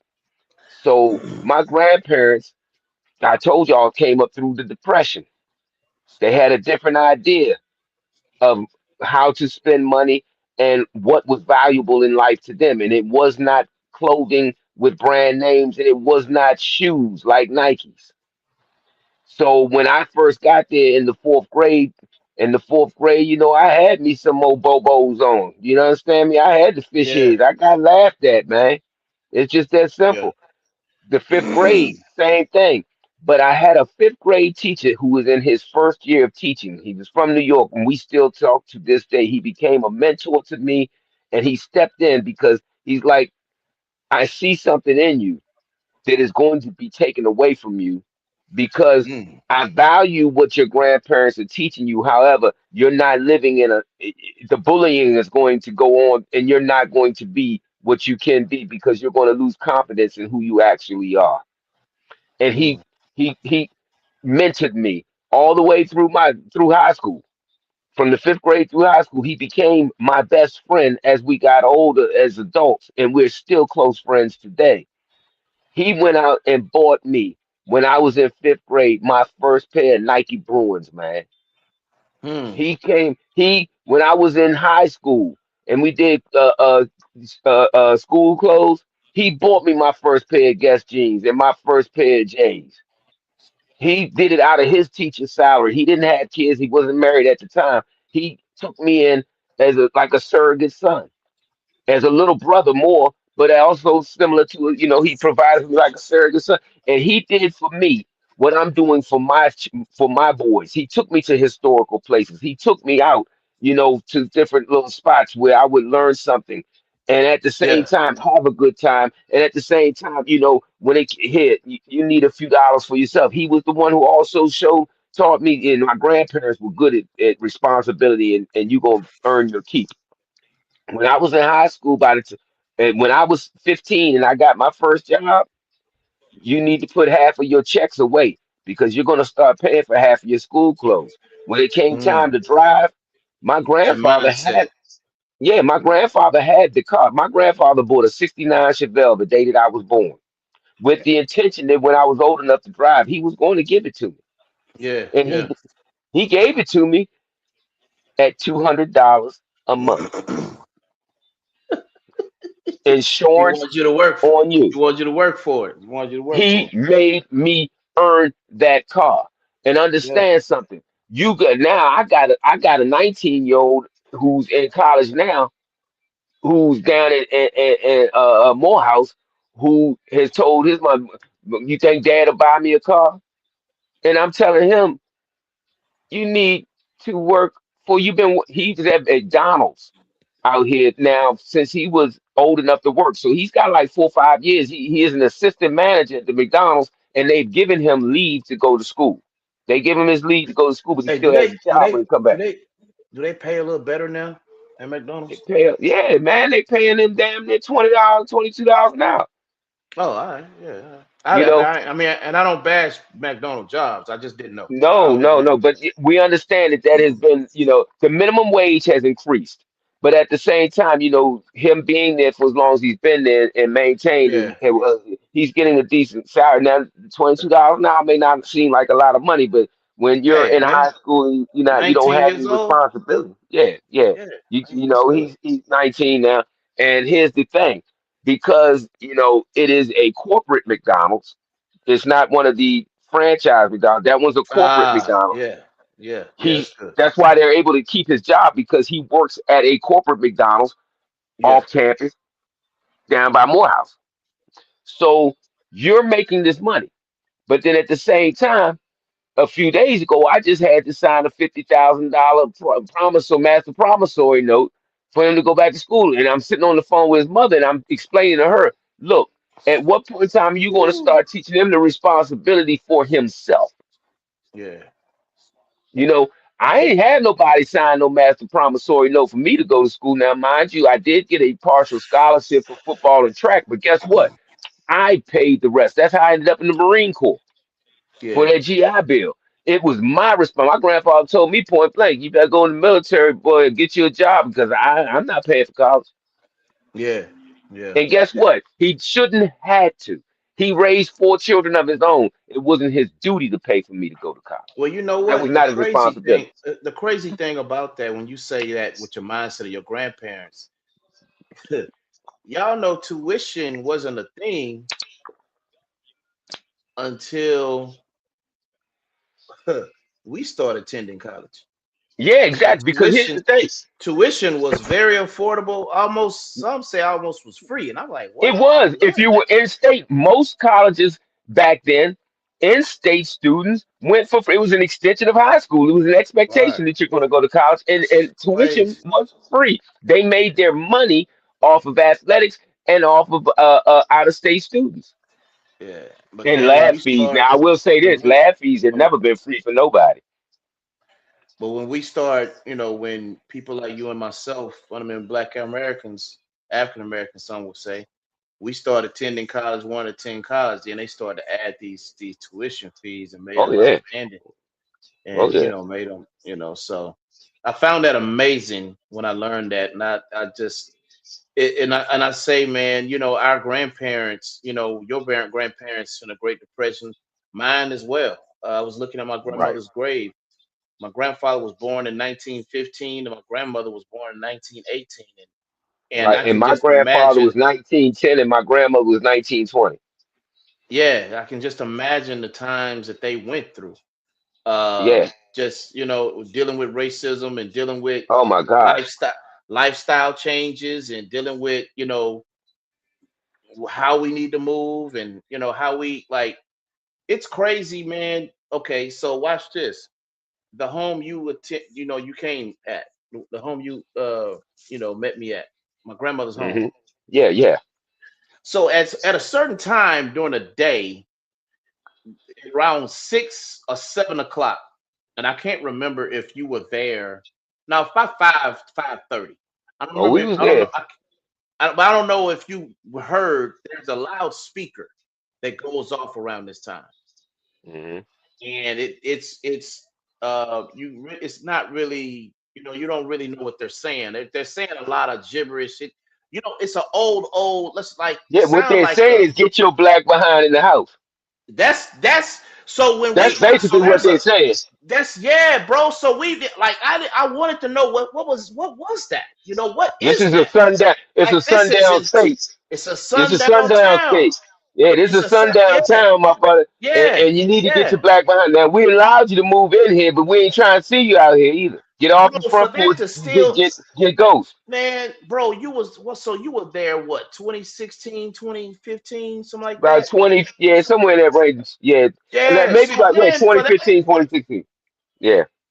for that to still be going off after all the, so we were in this Ruston chat, and mind you, this is my grandparents. This is what they're dealing with. Because if I hear it now, they heard it then, and but here's the difference. It had a different meaning They back then though. they knew what it was. You feel me? Like I'm Yeah. trying to figure out what is going on here, and bro, Understand there's a reason why our grandparents and our parents, even some, you yes, better have your yes, butt in here before the lights come on. Have your yeah, butt in the house before that's the that street lights come on. that was a reason why. And I was like, man, so we in this group and I'm asking this question, like, what is this? Like, there's a speaker, like you don't know where it's at. You feel me? You don't Right. know where it's at. So you hear it going off, and it's somebody just talking gibberish. And somebody said years, like a few decades ago, that was basically telling black people you need to head home because you don't want to be out in these streets. And I'm Right. like, Time and to that's get still on now. going off. Go on now. That's still Yeah, going it's off. still I'm going like, on. It's still real to them. 2015, and it's still going on. Like who? It's still real to them. And you don't know where this speaker is. That's the crazy thing. Mm-hmm. You don't know where it It's is. It's almost, among some trees. yeah. It's It's among like some that trees. some tree. It's out there because everything they do is hidden. It's Man, cowardly. that's crazy to me. And so again, when we're talking about the mindset of our grandparents versus the mindset of grandparents now, we didn't have to deal with that. Now, Mm. there was some racism that we did have to deal with, but it was capsulized, or it was like uh it was there was barricades around like true racism when we were in school. You know what I'm saying? Like Yeah, there's yeah, things yeah. that we're reading, there's things that we're reading and we really don't understand what we're reading, but because we're in school, I mean it is what it is. And I shared one of them a while back when we talked about Texas history, when we talked about, you know, phrases like the evil empire of Santa Ana. Mm. And so at I know 12 one thing years our old, generation messed up, maybe. at 12 years old, you're like, yeah, man, and they going deep and dive in Santa Ana and how evil he was. So at 12 years old, you don't know any better. You're thinking, man, this dude is evil. Until, of The course, one, you grow up uh-huh. and Yeah, realize he was evil because he wasn't allowing slavery in Texas. Like, oh, wait, now that changes yeah, everything. yeah, everything, yeah. But that's Uh, that's us. That's us. That's the current day, modern day grandparents. That's our racism. And right. there's some other things that we've had to deal with. It's not as candy You apple know what as our generation with a true progenitor is what's that? miscegenated relationships. We made it popular. Explain yourself. Mixed relationships. We made mixed relationships. Then mixed relationships happen, but they were not popular. Not during desegregation, definitely not during segregation. Our Well, they generation weren't. was They that weren't. first generation. They, they weren't legal. Yeah, exactly. Well, not during segregation, no, they weren't. And during desegregation, they were frowned upon, you know. But now, our because of I, I, desegregation, it, I just read. I it just became read. popular. Alabama just Alabama just made interracial marriages legal like 10 years ago or something like that. Yeah, man. People don't realize this. It's real Oh still. man, People bro. do not realize it's real still in certain areas of Yeah. the country that you go. You might put yourself in harm's way if So I you don't. are a black Yes. man walking in with a white woman, and you're really looking crazy if you're a white woman walking in with a black man. Yeah. Well, I can tell you Yeah. I don't. one of the things about the mixed relationship portion is that it became more readily acceptable because we weren't the ones who initially um, started it. Right. Oh no. No. So it became a thing. Meaning, how do we shun out the other side of our contemporaries who would be considered to be mixed, half black, half white, when blacks didn't have the authority to engage or interact with someone of Caucasian descent. Right. Right. So it became more readily acceptable in the community moving forward once certain people were being ridiculed, criticized, and turned away. And then over time, you realize we were all part of the same melting pot anyway, being Yeah. African Hmm. American or of black descent. Right. That's another So reason why I don't you know, believe we're one of the 13% things of the population in this country. go ahead, go What ahead. you're saying. No, and I didn't mean to interrupt. I'm just saying what No, you're you're good. saying is what you're saying is another reason why I don't believe we're 13% of the population. Go ahead. Exactly No, what you're no, saying. no. I believe we're more than 13% of the population. I just Oh, honestly absolutely. believe that, I don't believe that we're as much the minority anymore. and No. one of the fears that our Caucasian counterparts have, I believe, is that over time they would be exterminated. Mm. Well, In I don't yeah, believe that. Here's the thing. over the years, when you think about it, if everyone continues to be mixed, as we're being mixed with one another, if you put one drop of black blood in someone they're black, that means everybody across the planet is going to be black at some point. Everybody. and we did, Absolutely. Absolutely. we didn't create the one drop rule. Nope. They did. But at the same time, DNA doesn't lie, No, it doesn't. It does not. Nope. and at some point it can be overturned. It's a dominant gene. So Definitely. at some point, someone has to wake up and realize, like, hey, if we still want to be the dominant, which is why they can be dominant from the political and financial sense, depending on who's the one pulling the cards. That's where they hold their dominance. But if you're talking about from a population standpoint, Yeah. they've already been overturned. Yeah. Speaking of dominance from the political side, I think there needs to be a term limit in the retirement age for that too. We have to allow for the youth to lead.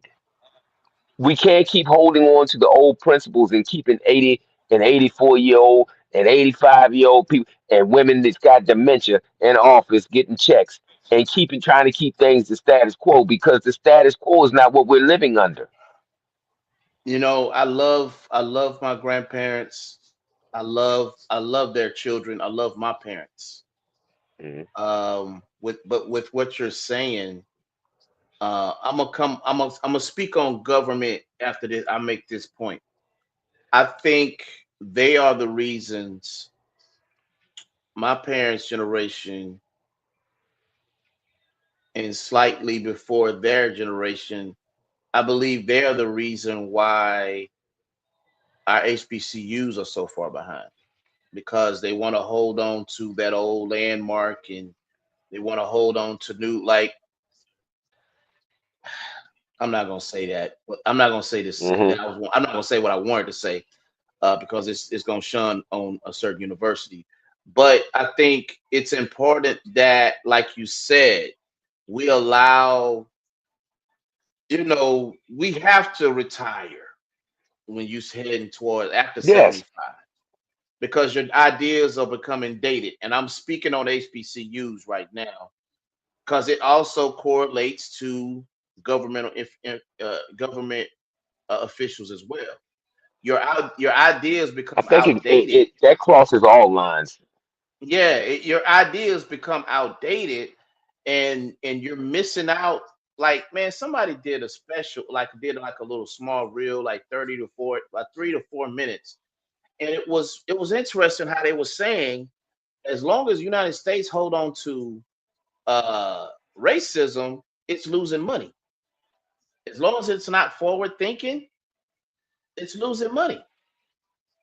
And Right. so Here's the other only thing, and this is just a deep. only Go ahead. those baby boomers and their kids are trying to hold Uh, on to this America that they really think is prideful, and it's not. it's It's not. prideful. It's We're prideful to past it. your race. Yes, To prideful your to your race, race, yes. but it's hurting this country because this country Right, right. has so moved Grown. on past that.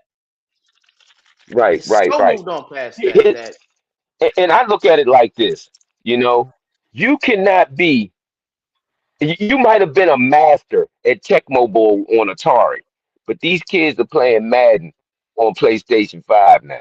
You can't, how you going to teach them? How you going to lead them? You don't even know what they're doing. You're yeah, no you good at don't. the Yeah, game. it's It's out of past, touch. you're outdated. You're outdated. It's time for you to let go. You can't keep trying to push Tecmo Bowl on them. It's not for them. They're the kids are so much smarter now. Mhm. At 3, 4 years old, these kids understand how to get online. We we weren't even, look, I had the first actual home computer, a personal computer. It was a Texas Instruments. It was Ah. and it was just a flat keyboard Yeah, man. that you plugged in to a TV as a monitor. And everything was done in basic. COBOL had just started to come out. I was in middle school taking classes at community college for basic and COBOL. because my grandfather understood that the computer was going to be the way of the future, was going to take things over. So he wanted me to learn how to code. As it got into Pascal and different things of that nature, I got away from it. I wish Yeah. I hadn't, but that wasn't my calling. You understand? But what it did do is it opened the doors of intrigue for me to be able to stay up with the digital and the technology that we have today, because it still interests me. It's still, it's something that I want to learn. I look at my mom. My mom got an iPhone. Mom, I spend more time on my mom's iPhone than I do on mine. And I'm asking her, why don't you just have a flip phone? I want an iPhone like that, but you don't even know how to use it. If Right. I'm My the one mom doing had all a the work on it, why you got it? yeah, my mama had one. She had a I had her to convert to a Galaxy because I was like, man, that way mama I can help you. I can't do nothing if you have an iPhone. I do not own an iPhone. I'm not an Apple connoisseur. Uh I do Well, I do I wouldn't high either until I end got one for Galaxy free. phones. So yeah. Right. Oh, they hey look, they give them away. One thing about Apple, bro, That's my Apple gonna point. give some phones away, man. Yeah, You man, know, to certain people, you're yeah, gonna they're get them gonna for give them. certain people gonna get them for free. I'm tell you that right now, because I'm Yeah, the newest one that I got. Now, when I got my 13, the 13 was free, but I want the 16. My mom just got a 17. I got the 16. I paid like 1,200 for this. So yeah. I they just reeled think, me in. man. They reeled me in. They suckered me into it, man. I think honestly, like you hit the nail on the head, and we were talking about, there's some senators that need to step down, man. There's some of them. I don't Yeah, think one of them around. I Lindsey swear Graham McConnell's dead. passed. Yeah, I think he's gone too. I honestly do. I think all of what they're putting out there. I think that's straight up. I showed y'all some AI images of my homeboy checking up on him. Yeah, I yeah, think that's with the real. push-ups and all that. I think that's real. I think you're gonna have to use AI to keep him alive because I don't think he's here. I think they're holding on. Yeah, They're trying to do their best to hold on Good idea. until until they can November. find somebody. I think, yeah, until No, November. And what they're no, trying to do is they're because trying to find a because candidate that runs off the same type of with that same under that same ticket with the same mindset that they can put yeah, in there to continue to run and control that Republican base, man, and yeah, keep yeah, MAGA rolling. I really think they're yeah. I trying don't to figure think. out a way to keep Trump in for another term. Yeah, I don't think Mitch McConnell is with us anymore. I don't wish No, any ill will towards him, but you don't change from somebody that coded at home to, oh, it was just a fall. Like those two things, like you don't. No, and those ideals are dated. I think he was dated when Obama was president because they lacked ideals. so All they 84, knew, 84, 85 years old. yeah, all they knew then was we're just going to say no to whatever Obama suggests. That was it, And and that was their and whole game plan. yeah, and Obama was slick because a lot of the policies that he was suggesting were their policies. Yep, But and made him say because no they were to it. so but because they were so starch on we gonna be the party of no, and I've never seen a presidency like that. I've No, never seen a presidency like that. That's blatant racist. I mean, it brutally. was, and you know, but I think they need to step in. That dude is not with us anymore. But at the same time, as bad as it was, the dignity and respect that he gave that office No was question. bar none the No greatest question. presidency ever. Just simply Yeah. because of what he dealt with. He didn't get a whole lot that he wanted to accomplish, but he did do one thing. He killed Ben Laden. But on the side of that, aside from that, I said a lot of things he wanted to get done, he just could not get done. Not in the first 4 years, not in the second term. Yeah. They just were not going to allow it to happen. But for him to Right. still hold the dignity and respect of the office Yes. In and not spite let of. that get to him, in spite of everything that was going on, and to still maintain a sense of humor about it, because he knew if you ever go to and you look at the press, the White House press dinners, and he gets an opportunity. He's a very funny man. And I know a lot of Yeah. people write his stuff, but nonetheless, you have to have some comedic timing in order to tell some joke. And he put it out there, man. The man is hilarious. He's good. He's got a wonderful sense of humor. He, I'm going to tell you, here's a brother from Hawaii who played basketball and smoked Newports, man. He's one of us. Yeah. Yep. He's Yep. as simple as that. He's one of us. Man, I'm gonna tell you this, man. They for the presidency, this is my only critique because I can't speak too much on it. Now you There can needs say to what you be want, nah, I can't. and that's There what Nah. kills me, man. When you're under government authority, when you have sworn to protect the Constitution of the United States of America, guess what? You lose your constitutional right to free speech at yeah, that moment.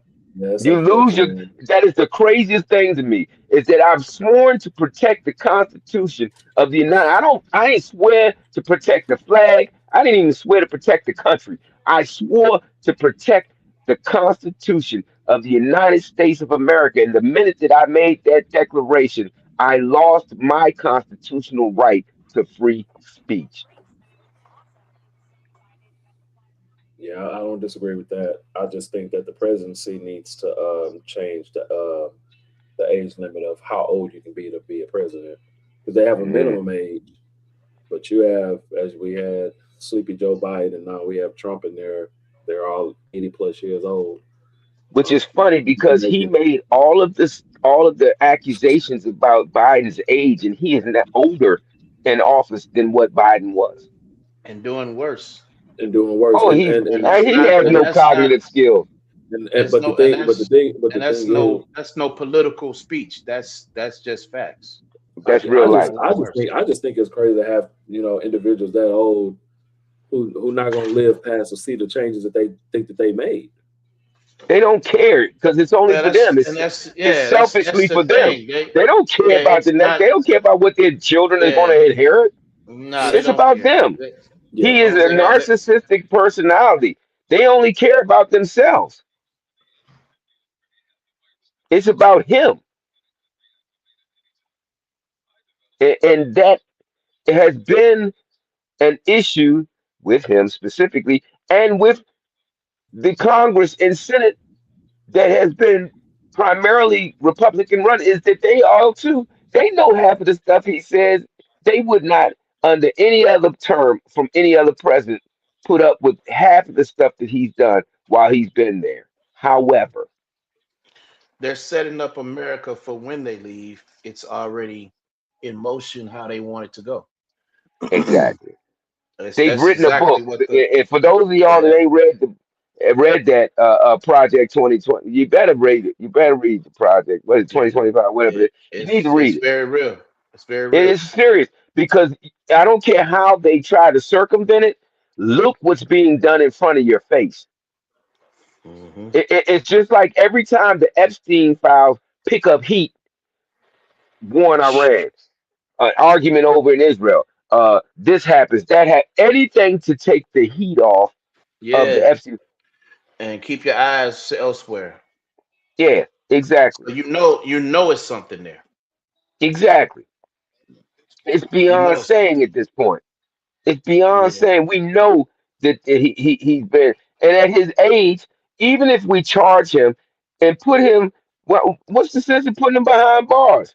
He's not even cognitive of what's going on in the real world. oh no, you put him behind bars. Don't let don't. Mm-mm. No, put him away.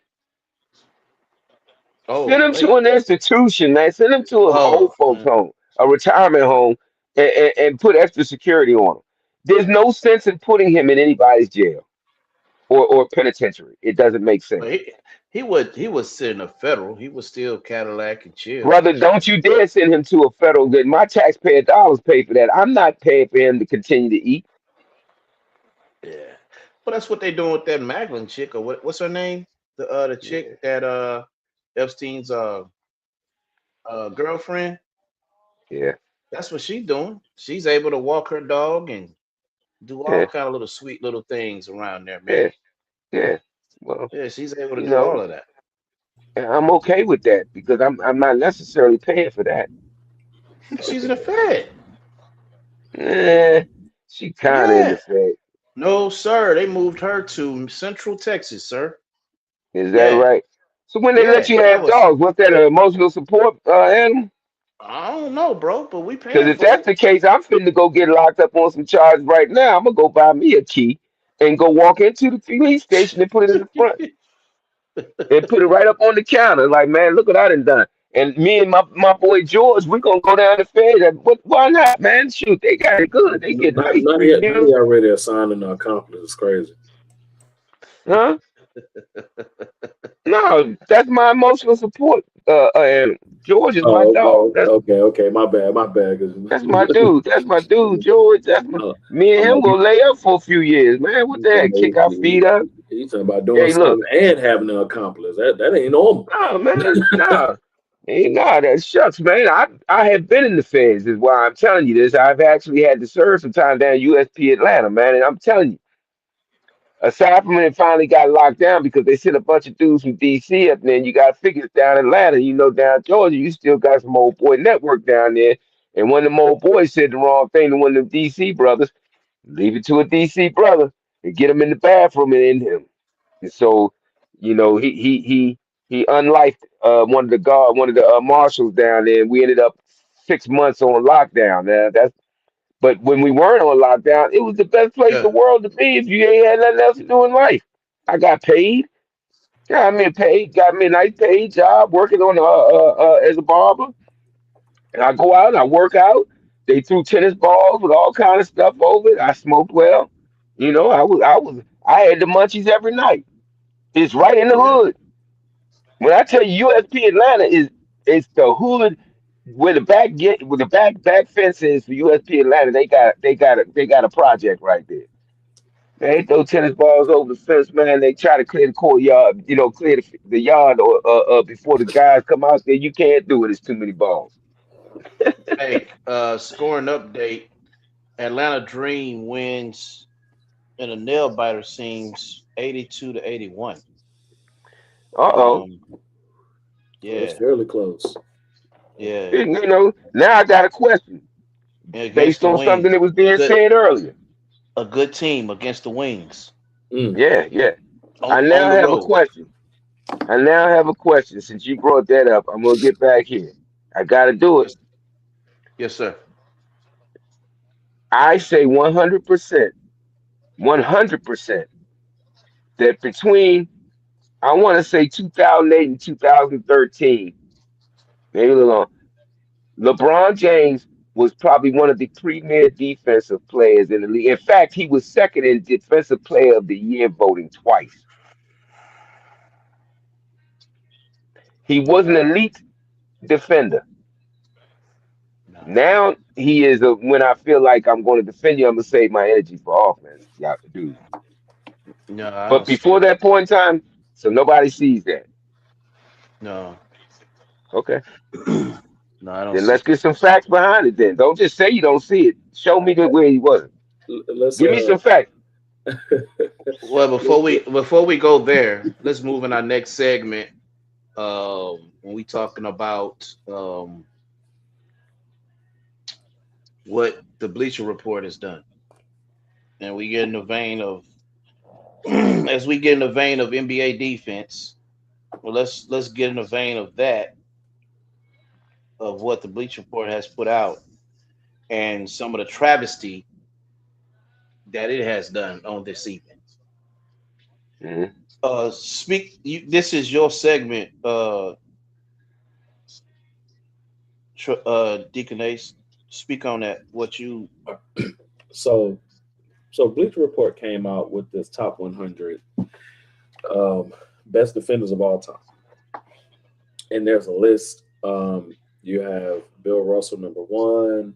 You have Rudy Gobert in there, in the top Eddie 10. Jones at Terrell 97. Logan. I'm sorry. Go ahead. But then you have, what I'm saying, you have the late great Kobe Bryant at number 42 on this list of being one of the greatest Of defenders of all all time, time. of This is an all time. all-time list. All-time list. And you have one ahead of him in the likes of Joakim Noah. Mm-hmm. He's a 2-time first and 1-time second team.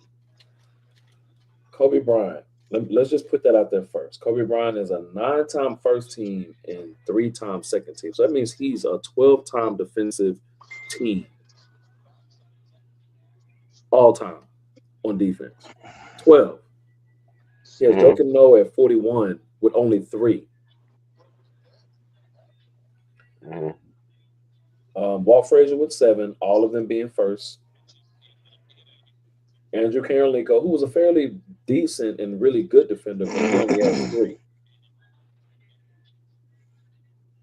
One of my guys being Bam Adebayo, he only has 5. What are they using as the metrics? That is a great question. That's a great question. Emotional list. No. That's a great question because what is this? See, I think that's the context that we need. What is the measuring stick? But that's the thing. We don't know. We honestly don't know because there you go. I told you my eye test is real, man.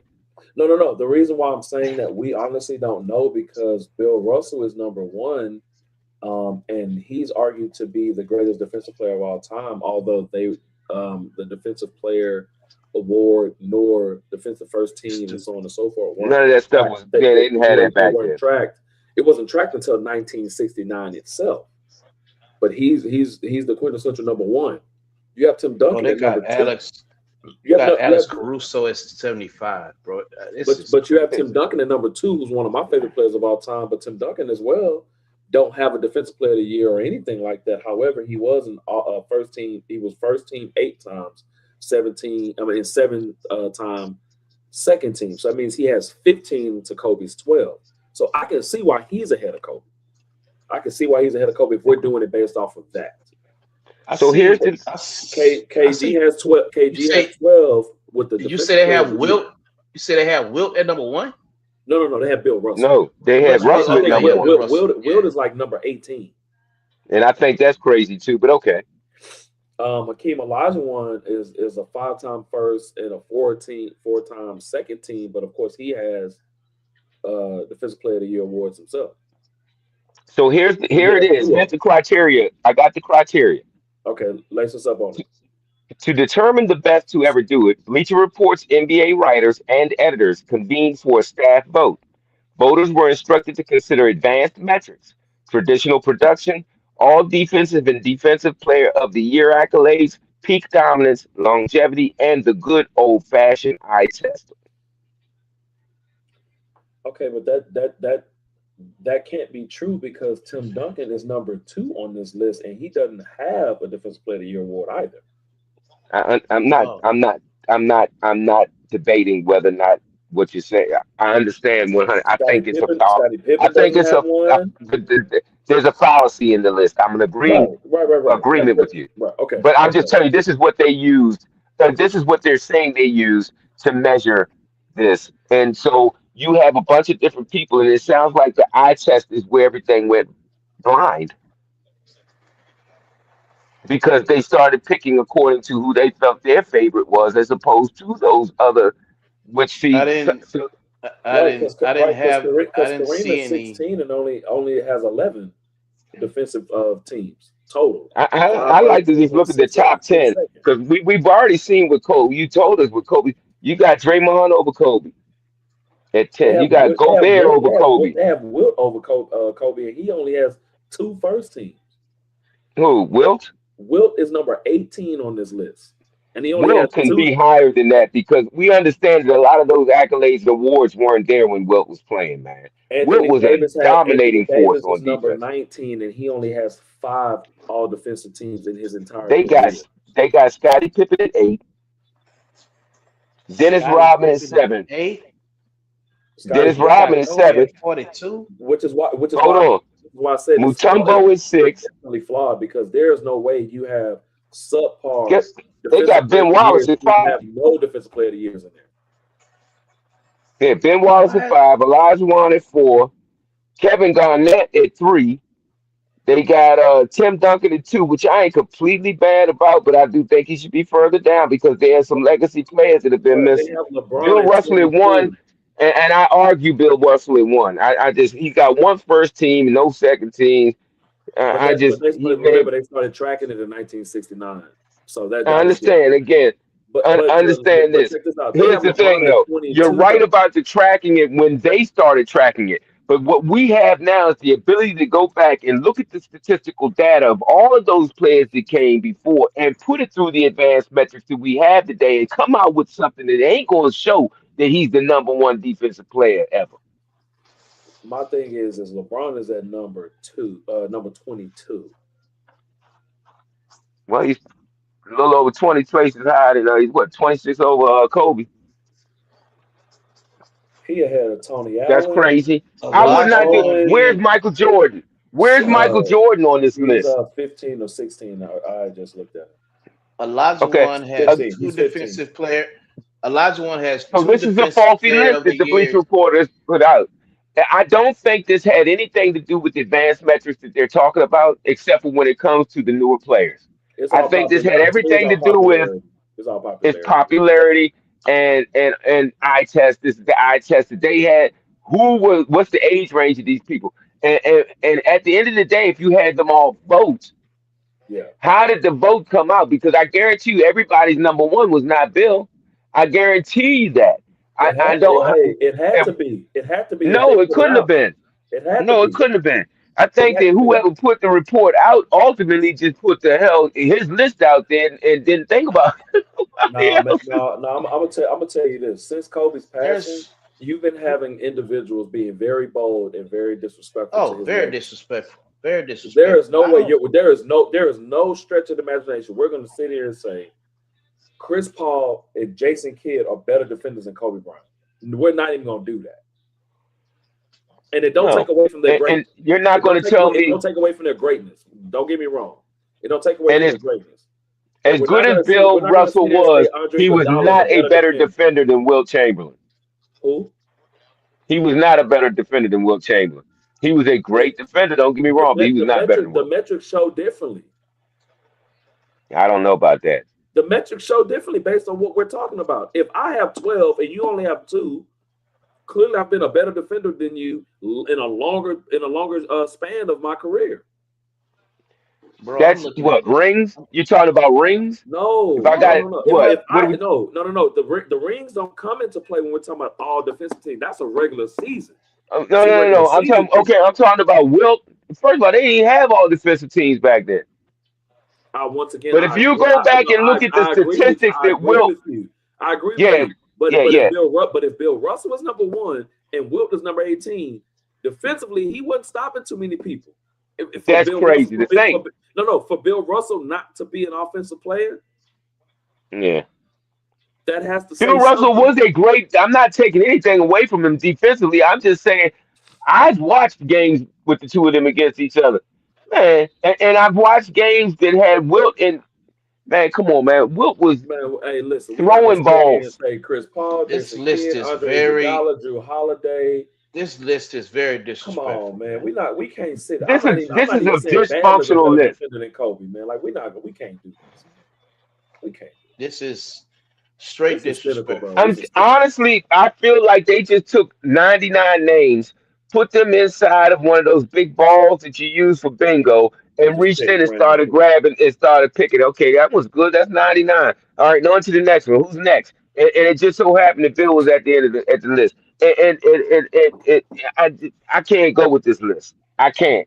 Any This is list one that of has my- Michael Jordan, Kobe, He was 15. and This is if one of he my. ain't, This is mm-mm. it's one of my former players.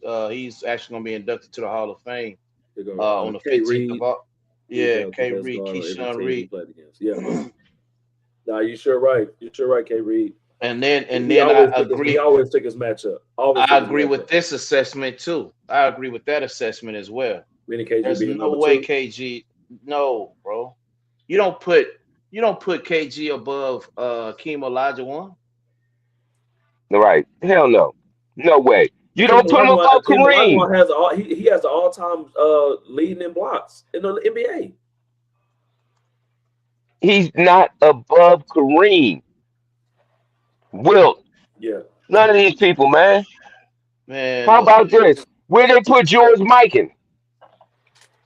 Mike, I didn't even see Mike name nowhere. Exactly, and he was one of the premier defenders. He was one of the first.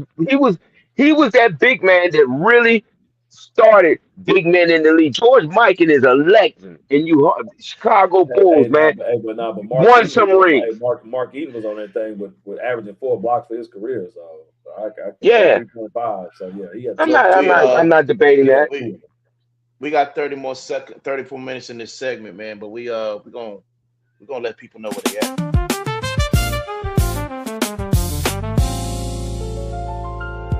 When the weekend turns to Monday and the stars begin to shine, we're bringing you a message that'll stand the test of time. We got the wisdom in the building, keeping everything secure. A late night conversation that is positive and pure. Turn your radio up, tell your family and your friends. This is where the true community connection begins. It's a place for inspiration, it's a place for real talk. The most uplifting hour on your late night walk. We got Trusty Sean P, keeping everything on track. Deacon King Ace holding down the back. And God in the ship with a word so clear. Reverend Larry on the mic is here. Trusty Sean P.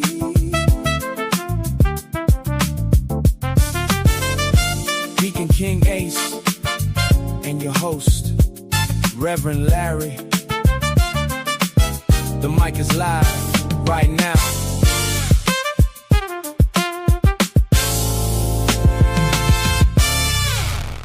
As I look deeper and deeper in this list, man, Man, I this just seen is some so, bro. football. This is, bro, to have Draymond Green in front of Gary Payton, Dave Robinson, Dwight Howard, He shouldn't be in front of Dwight Howard at all.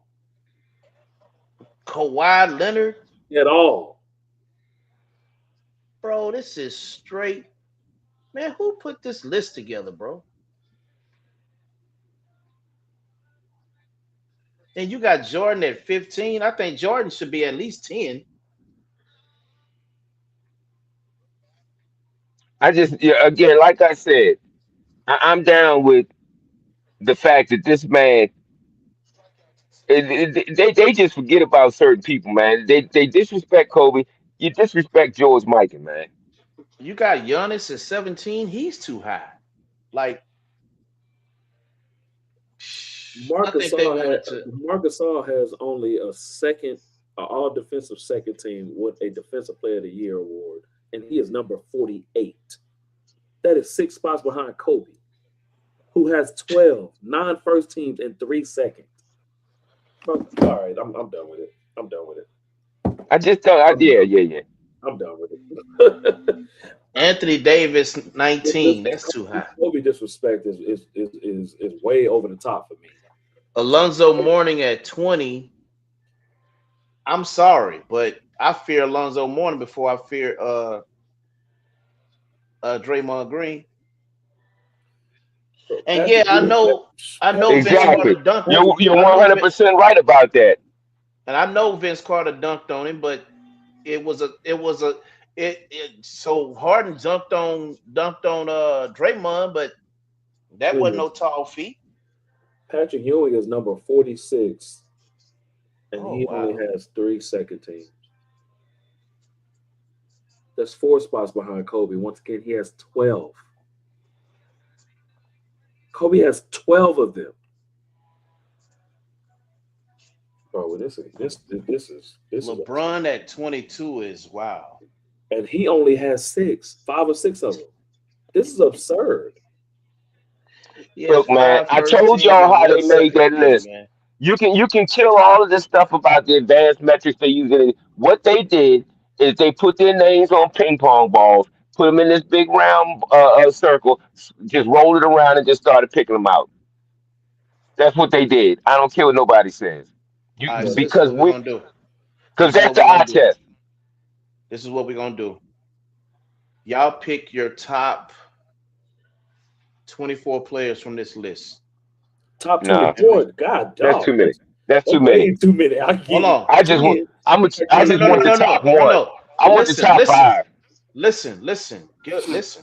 Give me your top 24, and we're gonna run a playoff on Friday. That's too many. That's a whole lot of homework you asking for. Of defenders. But the data is here already. No, it ain't. Yeah. Not that data. They're out Not of place. that data is false. That's fake news. That data is here. Man, you said 24 defenders. That is like, I give you 10. Well, look, you give me 10. Look, I give you 8. You give me 8. Sean P give me 8. That's 24, y'all. We doing too much. We thought you meant 24 apiece. That's what I thought. We gonna come up with 24. We're gonna come with 24. We're gonna have a playoff Saturday or Friday. So who want to go first?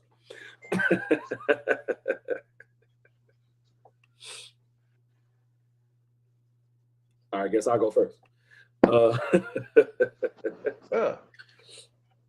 Top defenders. We want to write them down? So we can remember. Hold on, we got a comment. You guys got to think of the era that KG played in. Read it out loud for me. You guys got to think of the era that KG played in. 96 to 2006 got to be the best 10-year stretch in NBA history when it comes to talent and skill. KG shut poop down. Exclamation mark, exclamation mark, exclamation mark. He had his moments, but he also came up in the era where the power forwards were the most prominent at the time, and all of them gave each other problems. All of them gave each other problems. And Chris the Webber and the big men were being phased out. Big men were being phased out. Yeah, I still give true big men, yeah. Yeah, I still give the 90s that advantage because to have a center like Mutombo, Hakeem Olajuwon, Kareem Abdul-Jabbar, even in the latter part of his tenure, David Robinson. I mean, Mark Eaton, like to have those sitting at the rim waiting for you, and you still go like that was still fear. A lot of times, KG was on the perimeter. His length was playing defense, but when you going head to head, Alonzo Mourning, I would say KG top 10. Yeah, I could say that, but not number 2. Yeah, I wouldn't say. Oof, top 10. I don't know, bro. I don't know. If Trustee don't come back, it's gonna be 12 and 12 between me and you. So we here. I don't know. I don't know about that. I don't know about top 10. He could be top 10. Now he could be top 10. I would say, KG could be top 10 for sure. He could be top 10. I give him that. I give KG top 10 at least. I at least give him top 10. I say top 15. Because I do have Duncan slightly ahead of KG. Yeah. Even though KG has that Defensive Player of the Year award? Yes.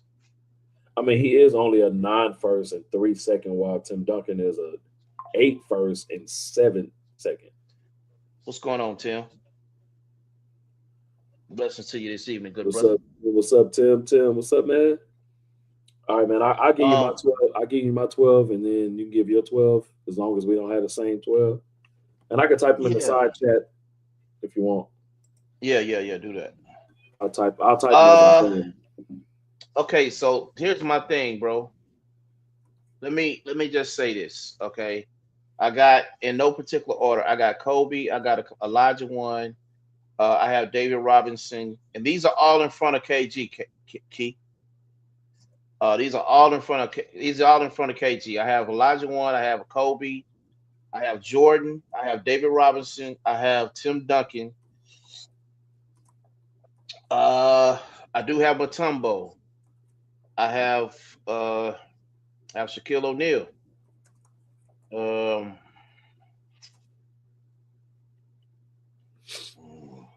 That's 6-2. I got Pippen. I do have Will Chamberlain. And I have Bill Russell. That's 10. That's 10. Yeah, that's 10. And those are legit. Are Those we are doing? legit 10. Are we gonna do 12 since Trustee not here? No. I'm telling Keyshawn my 10 in front of KG. But those are, you can put those on my list though. You can put those on my list. I already typed it up as you were saying. Yeah.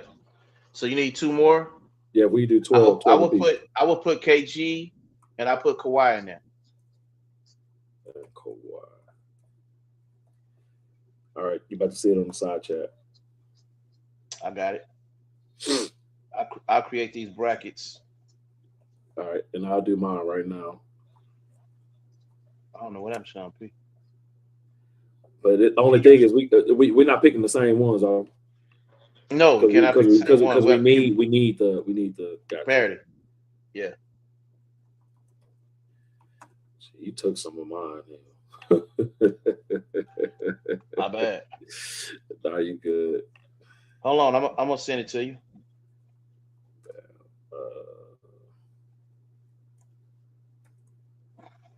D12.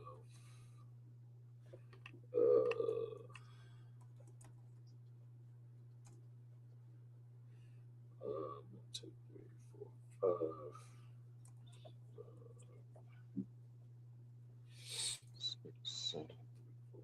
6.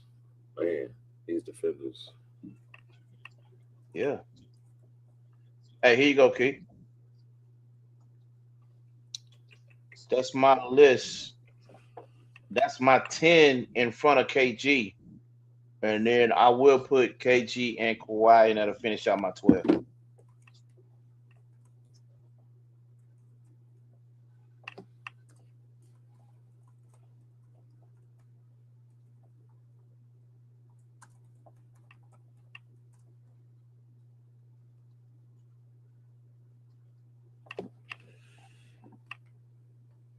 You get that? You get that, Keith?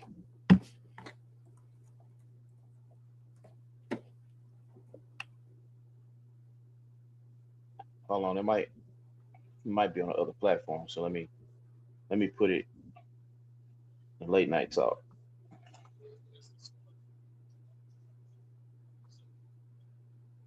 Yeah, there we go. Oh, there you go.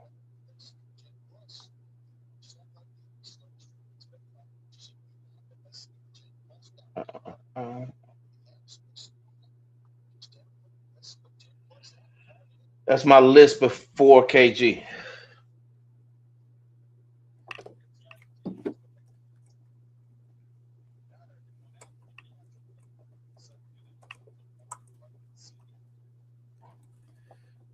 All right. 1, 2, 3, 4, 5, 6. I don't know what the heck just happened there, but 12. I got my 12. I took the time to go ahead and I'm still having trouble with it, even based off of that real quick analysis. But I got my 12 though. I got my 12. Yeah. So since you mine is in the chat. Oh, in our personal chat? You got 8? How many you got? Because we did 12. What are we talking about? Defenders? Yeah. Yeah. Yeah, we weren't picking the same ones though. Huh? We weren't picking the same defenders though. So he picked 12, and then I had to pick 12. Well, no, I just went with the original question. Okay. So while you were gone for the split moment, he for his 12 he chose Kobe, Dream, MJ, Robinson, Tim Duncan, Dikembe Mutombo, Shaq, Pippen, Wilt, Russell, KG, and Kawhi. For my 12 that I chose Giannis, Gary Payton, Bam Adebayo, Dwight Howard, D Wade. Bam Adebayo. Oh man, come on, bro. He's a really good defender. He is. John Stockton, Tony Allen, Ben Wallace, Ron Artest, Dennis Rodman, Wemby, and Drew Holiday. Well, you asking us to do a fan thing. What you expect? Yeah, man. I mean, Shoot, you took some of my defenders. So I have no choice but to make up the Hold rest of on. the better So defenders. you got all these players, and we can't choose the same 12. no, Look, I didn't say that, but like, don't just add. All right, that's what's up, man. I got you. I mean, I you don't know, see any of the legends on either one of y'all's lists. huh? what you mean? I got Russell. I got Wilt. I got Okay. Rodman. I got Stockton. I got Ben Wallace. Rodman ain't what I consider a legend. That's closer to modern day to me. He's still a Oh, legend. he I'm not retired in saying that. 2000, Remember the but he played legacies it. that we talk about? But he played in '86, bro. Yeah, I understand. Check this out. You take away All Rodman right, I in ain't Detroit. y'all. You got it, man. You got it. I'm coming in late. Remember, I missed a portion of the segment. I was working on the 24 that you originally asked me for. Now you told me to break it down to 12. I'm gonna do it real fast. I'm gonna go with. I'm gonna go with, and this ain't in any order. This is who I got in my 12 right now. Wilt, Russell, uh, Ewing. I got Mike. I got Kobe. I got Hakeem definitely. The glove, absolutely. Um, Dumars, Joe Dumars. Ooh, Robinson, yeah. Wallace, Replace him with Bam. Replace Bam with Dumars, man. Wallace. Um, Kareem and Kevin Garnett. Uh, All right, so you said Wilt, Let me ask Russell, you a question. Ewing, MJ, Kobe, Dream, Glove, Dumars, Robinson, Wallace, Kareem, KG. Yeah, yeah. That's what I'm going with. Okay. That's what I put out there. I'm sticking to it. Let me ask you this, man. Do you see KG as a top 10 defensive player of all time? I kind of do. Yeah, I think especially in his prime. Yeah, I'm gonna go with. I'm gonna go. He got to be up there. If not 10, he got to be right. If he ain't 10, he I running got right him down at the street or 12. right next door. I He's got him right there. between 11 and 12. I got him at 11 and Okay, 12. well I can agree with that. But Yeah. I can agree with that. KG was a monster, man. I can still see him being No, top 10 though. I can still see him top 10 though, Yeah, honestly. I mean, yeah. outside of that list I gave, I can see him being you ahead of Pippen. can see him being ahead of Pippen. I can see him being ahead of Russell. You can see him being ahead of Russell. I can see him being ahead of Shaq because Shaq wasn't known for actually being a defender. He I just ain't had the put size. Shaq in there. I You ain't put did put Shaq. Shaq in yours. You did put Shaq in I yours. did. 'Cause I I put typed it Shaq. up. You did. I typed it up and sent it. Did I say Shaq? You I said did say Shaq. Shaq. I did say Shaq. Was a monster. No, I I did typed say look, Shaq look, look, because look. I typed all three of ours to make sure we had them. Yeah, give me mine, man, again, because I got him, but I kind of went through it kind of fast. No, you good. hey, big You said hey, Wilt, Russell, Ewing, MJ, Kobe, Dream, Glove, Dumars, Robinson, Wallace, Kareem, and KG was your last. Yeah, and the hey, reason why I got to pick Dumars is because Now if Dumars was a hell of a anybody, pick. Dumars was a hell of yeah, a pick. anybody that could put that gave Jordan problems, Dumars gave Jordan some Shoot, problems. we could have no, thrown he Vernon did. Maxwell in there then. Yeah, kind of, Oh, no, we can't do that. but definitely Dumars, definitely that. Uh, Dumars is a very good pick. uh, let me Very good. see. There you go, there you go. Thank you, brother. Yeah, that's a. I don't know. I'm sticking with mine. I think that's a pretty good list. That's a decent list. Where your legends at? You talk, What do you mean? I'm Well, talking you about talking to me. Reed? I'm just Russell, no, I'm just if saying. anything, if they uh,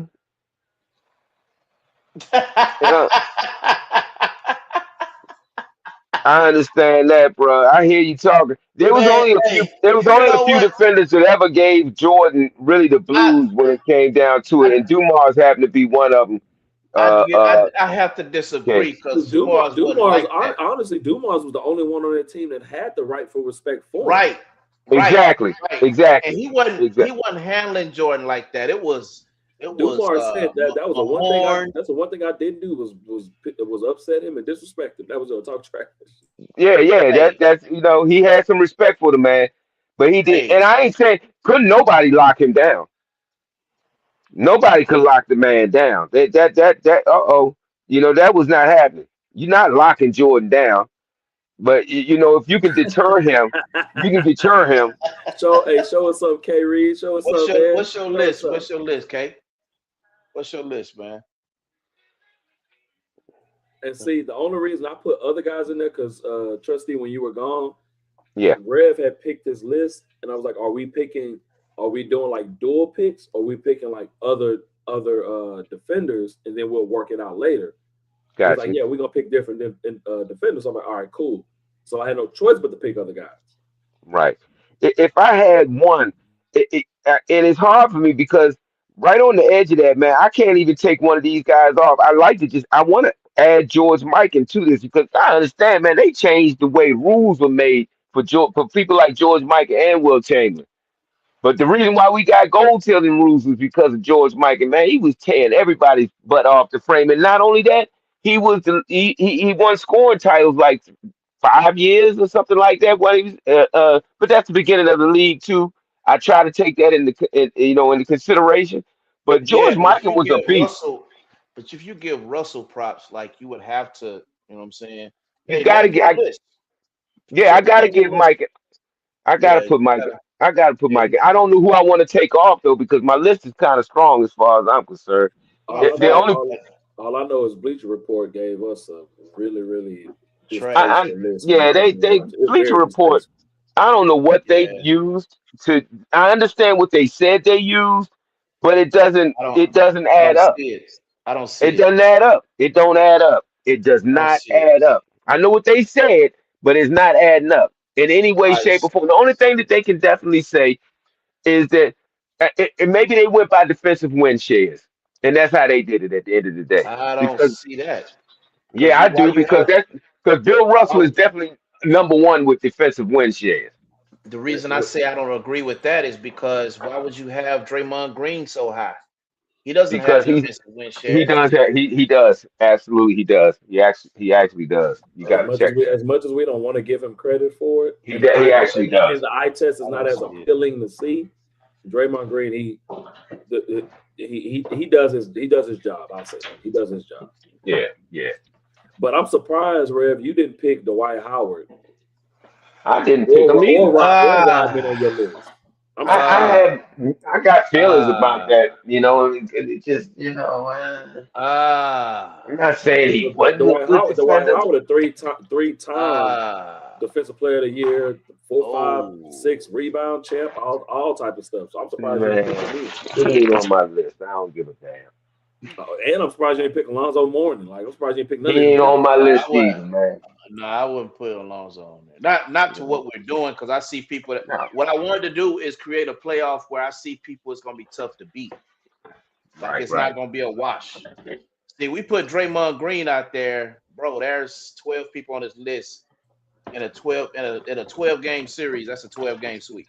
But you question me putting Bam on there, and Bam has been an anchor for Miami going to 2 finals with no anchor for a team. Well, then Alfred Sengun has been an anchor for the Rockets. Come on. I wouldn't dare put You didn't hear what I said. Bam has been the anchor for them going to 2 NBA finals with no superstar on their team. Bro, I could easily put Amon Thompson out there. You can put him on there, but he ain't on this list because he's not considered a top defensive player of the year, and Wemby's in his 3rd year, and he is. Well, so we can't do that. When you 7'3", 7'4", 7'5", and you got a damn 8-foot wingspan. Come on. Whoa. He said Kobe, Hakeem, MJ, LeBron. I'll see. Here we go. The glove, Ben Wallace. David but you know what? I'll put LeBron on there. He's gonna get swept the first round. I won't put LeBron on mine. No, I would. The playoff. I would because believe it or not, LeBron is like number 12 in defensive win shares or somewhere in that range. Okay. So we'll do that. If we're gonna do that, all 3 of us have to do it this way. Then, if we're gonna be fair about it, if LeBron's gonna be on there, because you say LeBron, he gets swept. You say he has his win shares. If you're gonna add LeBron to your list, who are you going to take off? I'm not moving anything on my list. No. We have to be fair now. We have to be fair. We say we. Now I have to take Dumas. I take Dumas off. Who would you take off? Dumas and put Dumas off for LeBron. I bet I would. And why? Because he can guard 1 to 5. He can, but he hasn't done it successfully. It doesn't matter when he's done it since. I'm talking about in his prime. Man. See, you can't keep using both sides of that, man, coin. No, you can't None keep of these using players did it their entire career. Not one of them. Come on, dog. Come on, bro. Not one of them did it their entire career. You can stop that mess. Man, come on, man. You can't. He can guard 1 through 5, but he hasn't done it successfully. Bro, yes he has. Guard. Absolutely, he has. I'm gonna be honest with you. As versatile as LeBron is, he has not successfully guarded his own position. Yes, he has. No, yes, he has. Y'all keep looking at LeBron from after he left Miami or something y'all are not looking at LeBron. When LeBron was 2 times a number 2 on the defensive player of the year list, you're not looking at him when he won his 5 first teams. Back in his prime, LeBron was a prime defender, man. At 1 through 5, trustee. He was locking people down, man. Trustee. He wasn't locking anybody down. You're lying. You're lying. No, I'm not. Because now you're not telling the truth. Now I feel hate coming out. I smell hate dripping. The likes of Rudy Gay gave him problems, so we got to stop this. Okay. Paul George, who wasn't. All I'm gonna do is that. Hey, K Reed, back me, K. Because these dudes be lunching, man. And see, I'm not even a LeBron fan. I'm a basketball fan. When you say lockdown defender, that means he's containing his player, and that was never LeBron's game. That was never his game. Okay. Never. But he was the best player in his position, so by popularity vote, he's gonna always get that. LeBron didn't just lock anybody down. He had to moments. Say somebody I'm going to tell you this right now. From 2009 to 2014, he was a premier lockdown defender for the Cavaliers and the Heat. You're not a lockdown defender. Oh. Okay, you're right. You're right. What I want you to do is go. You need to do some research. He held his opponents to a 38.3% field goal percentage. That's lockdown, bro. You know, I watched him with the Cavaliers and the Heat. Let me do this. He locked down Derrick Rose in the 2011 finals. He didn't lock down Derrick Rose. He only held him in the last game on a few possessions. He held that man to 1 to 15 shooting and forced 3 turners as the primary defender, man. Shut him down. He did. With Parker slicing through the defense on Miami's defense, guess who locked him down? You said he's a lockdown defender, and Jason Terry in the next round in the finals gave him problems? Hey, guess who took Paul George off his game in the 2013-2014 playoff? It wasn't just him because D. Wade took most of the perimeter coverage. You say that? Okay. When Tony Parker was showing off, guess who supposed to put on? He covered him in moments. It don't. Hold on. But it's okay to say that J.J. Barea locked him down when we can go back and find out that it was only a cumulative of 1 minute. It was J.J. I've never said Barea shut him down. No one said. No, but the world will. The world will say that. I never once said that J.J. Barea shut him down. But what the world has said that. But what they realized is LeBron James would not even post up smaller guards. No, he wouldn't. He wasn't no post. He wasn't no post. All I'm going to say is once again, that's on the offensive end. We only talking about this isn't my eye test. This is a statistical, factual, 100% truth that from 2009 to 2014, he was a premier lockdown defender during his physical prime. Period. Now you can go research it. Y'all are just talking out of how you feel and your eye test. I'm talking about what I know. I watched it. No, I don't know what you was watching. Where you watching it from? Would you stand on your head and do it? I am a Heat fan, so I had no choice. I understand that. So I understand. With my eyes, I seen it. I'm a basketball fan, and I'm telling you, the man was a monster in his prime. A lot of those coverages. Y'all keep on thinking about the older floppy LeBron. It was not LeBron. It was D Wade meeting guys at the rim. They're posts. You don't want. Lay the ball up. Okay. That's why Dwayne Wade has more. He has a higher block percentage than LeBron because he's well known as being a better shot blocker than LeBron James in that aspect. Man, that's crazy to think too. Okay, but okay. LeBron has more blocks than Dwayne Wade because he's played longer than him. Do you find it interesting that this man has played going on 24 seasons and he only has 6 defensive teams? Does that ring a bell at all? In 20, almost 20, in 20 It tells me that after a while he started conserving and stopped playing defense. That's what it tells me. It tells me he was a free man, then he stopped. It doesn't mean he stopped playing defense. All it means is it was camouflage because he was playing on better defensive teams. Is that what it was? That's exactly what it's saying. It's saying from 2009 to 2014, where his peak prime, and he played on a better defensive team where he had a 27 I stick with my point, man. He had a 27-game win streak on the same Miami Heat team that you're speaking about. One defensive player in Dwayne Wade, a defensive player in Shane Battier, a defensive player in this. I'm gonna say this. Birdman Anderson. He had the supporting cast. I'm gonna let you go with that. I'm gonna let you. But at the same time, I'm gonna ask y'all to do some more research on it. I don't care what you think you saw. I'm telling you to do the actual research. And once again, you're going to find out that Sean P is telling you the truth. No. I'm not saying that you're not telling me the truth. The thing is if we look at Bleacher Report and say those numbers are flawed, how can we not also look at what you're saying from 2009 to 2014? Those numbers aren't flawed either. They're not flawed. I'm not saying that the new numbers are flawed. None of it's flawed. I just know one thing for certain. Go ahead. I'm not going to sit here and lie to you. He didn't have to carry no scoring load because he didn't also carry the scoring load in 2010, 2011. Because if he did, Miami would have won. So we're not going to sit here and do that either. Yeah. No. They didn't win because a great defensive scheme was put on him. That's why. No, it found his one weakness. Bro, we've already been through this. James still could not shoot the basketball. Absolutely. But guess what? Hold on. So he had been winning. He had won a check. He'd been winning all that time without anybody realizing that he couldn't do that and not defending against it. So somebody he wasn't winning. He didn't win until 2012. He wasn't winning. Okay, but my point is, and because of Boston, he left and went to Miami. Mm-hmm. He was winning regular seasons like James Harden did, but when it mattered most, he didn't win. Okay, I agree. It wasn't a great scheme. It was a simple scheme. All they did was do what the Spurs. No, it was a great scheme because nobody else had figured it out up until that point in time. Now it's a team sport. Now it's a team sport. I can't with y'all, man. I can't with y'all. They're trying to pick holes in the conversation. But the goalpost is on skates tonight. It stay on skates with y'all. It's been a team sport. All right then. But the point of the matter was when he was having a bad night, who stepped up? You wanted D-Wade to go for 50? Mm-hmm. D-Wade did it. Mike did it when it was necessary. But they also had a different system. Mike also had a different system where guys do he had a different system where guys do their part.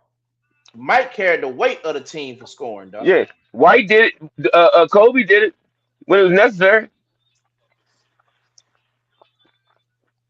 Look, I ain't gonna get into all that. I'm just being funny when I'm saying what I'm saying about Mike and Kobe right now. So don't even get into that. I guess a serious conversation because it ain't. I don't like. My point is like how people change and use the team sport narrative, bro.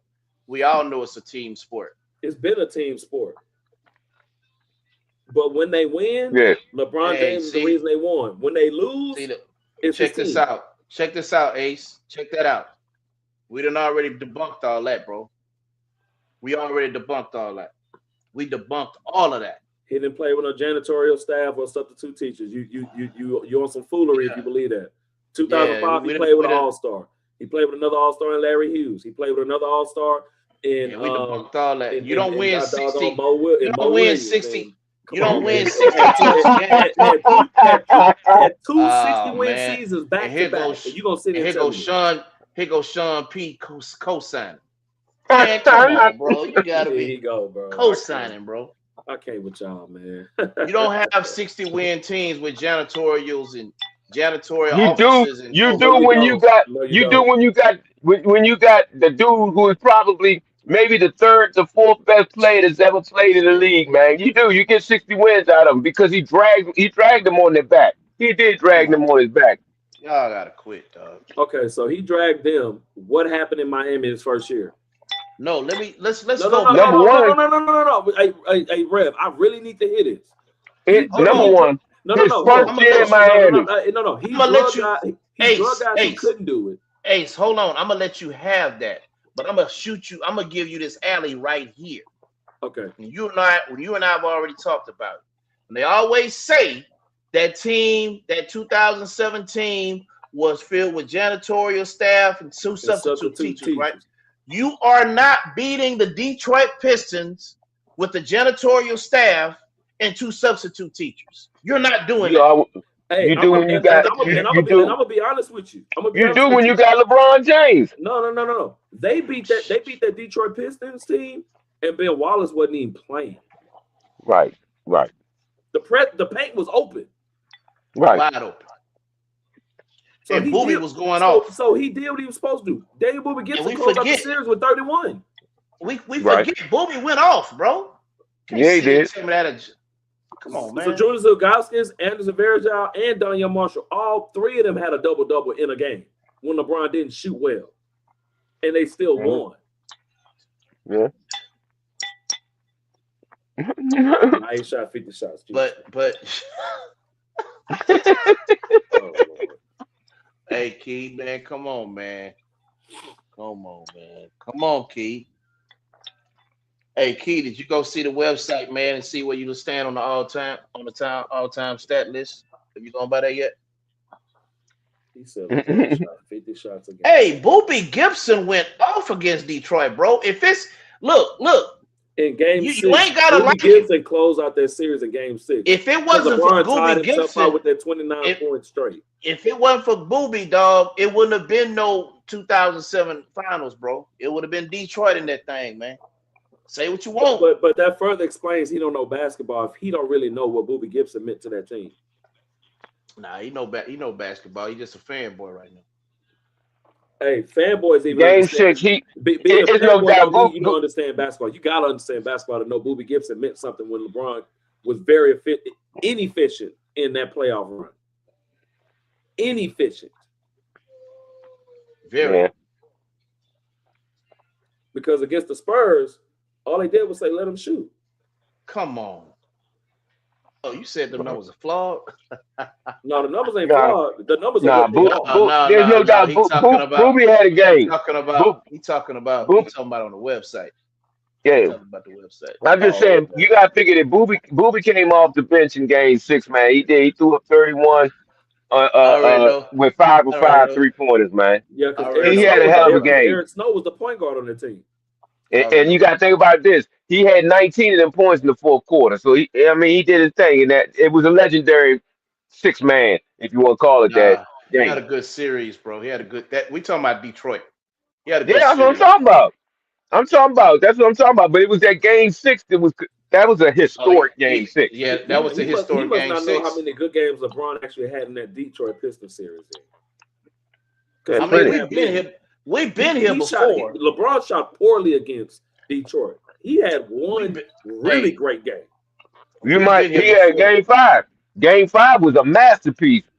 You got to figure out he put up the final 25 points in that double overtime. He put up 25 and assisted on 29 plus points in that game. Mm-hmm. Yeah. For them to get to the finals or get to the next game. To that next game. LeBron.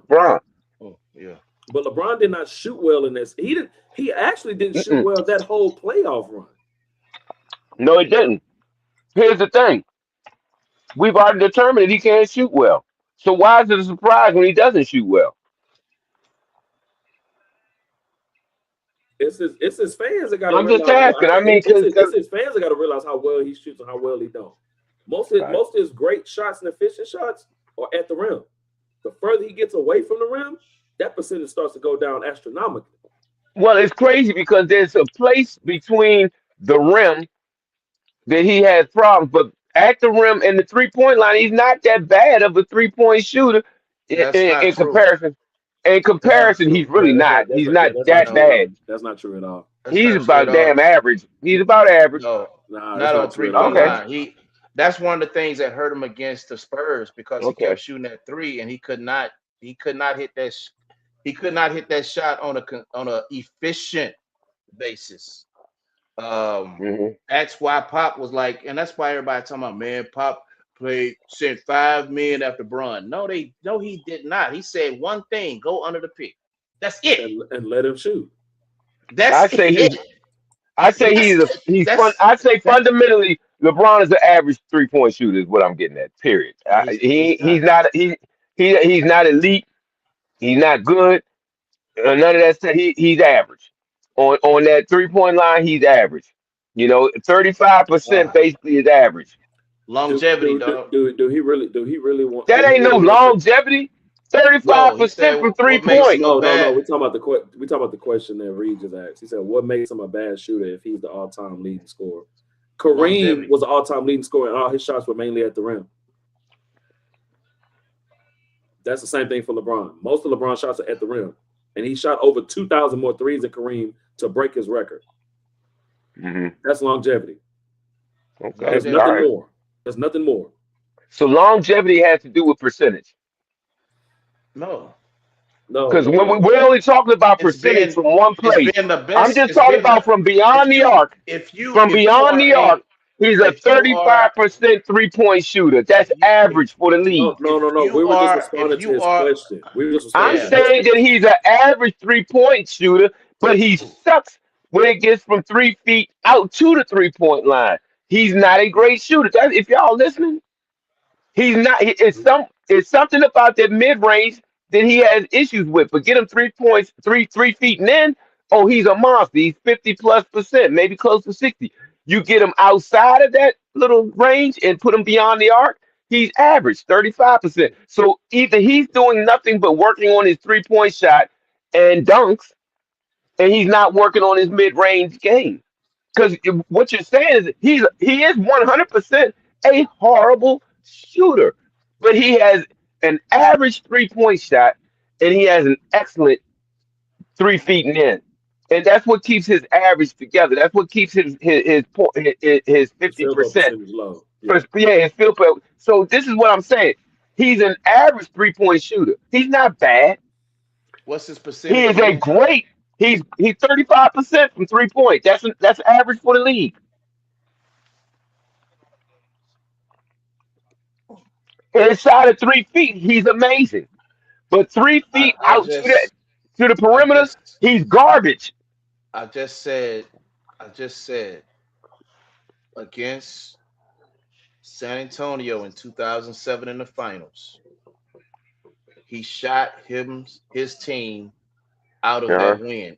It had nothing to do with his teammates. No, Right. he shot them out of that series. I'm not disagreeing that. No, and that's facts, Key. That's facts, man. Like that's what we just said about Kareem Abdul-Jabbar. But that's what makes Kareem Abdul-Jabbar so great And because he didn't much need more impressive any. to me as a big man Yeah, like that. Because he didn't you have. have to realize someone has to pass him the ball for him to do that.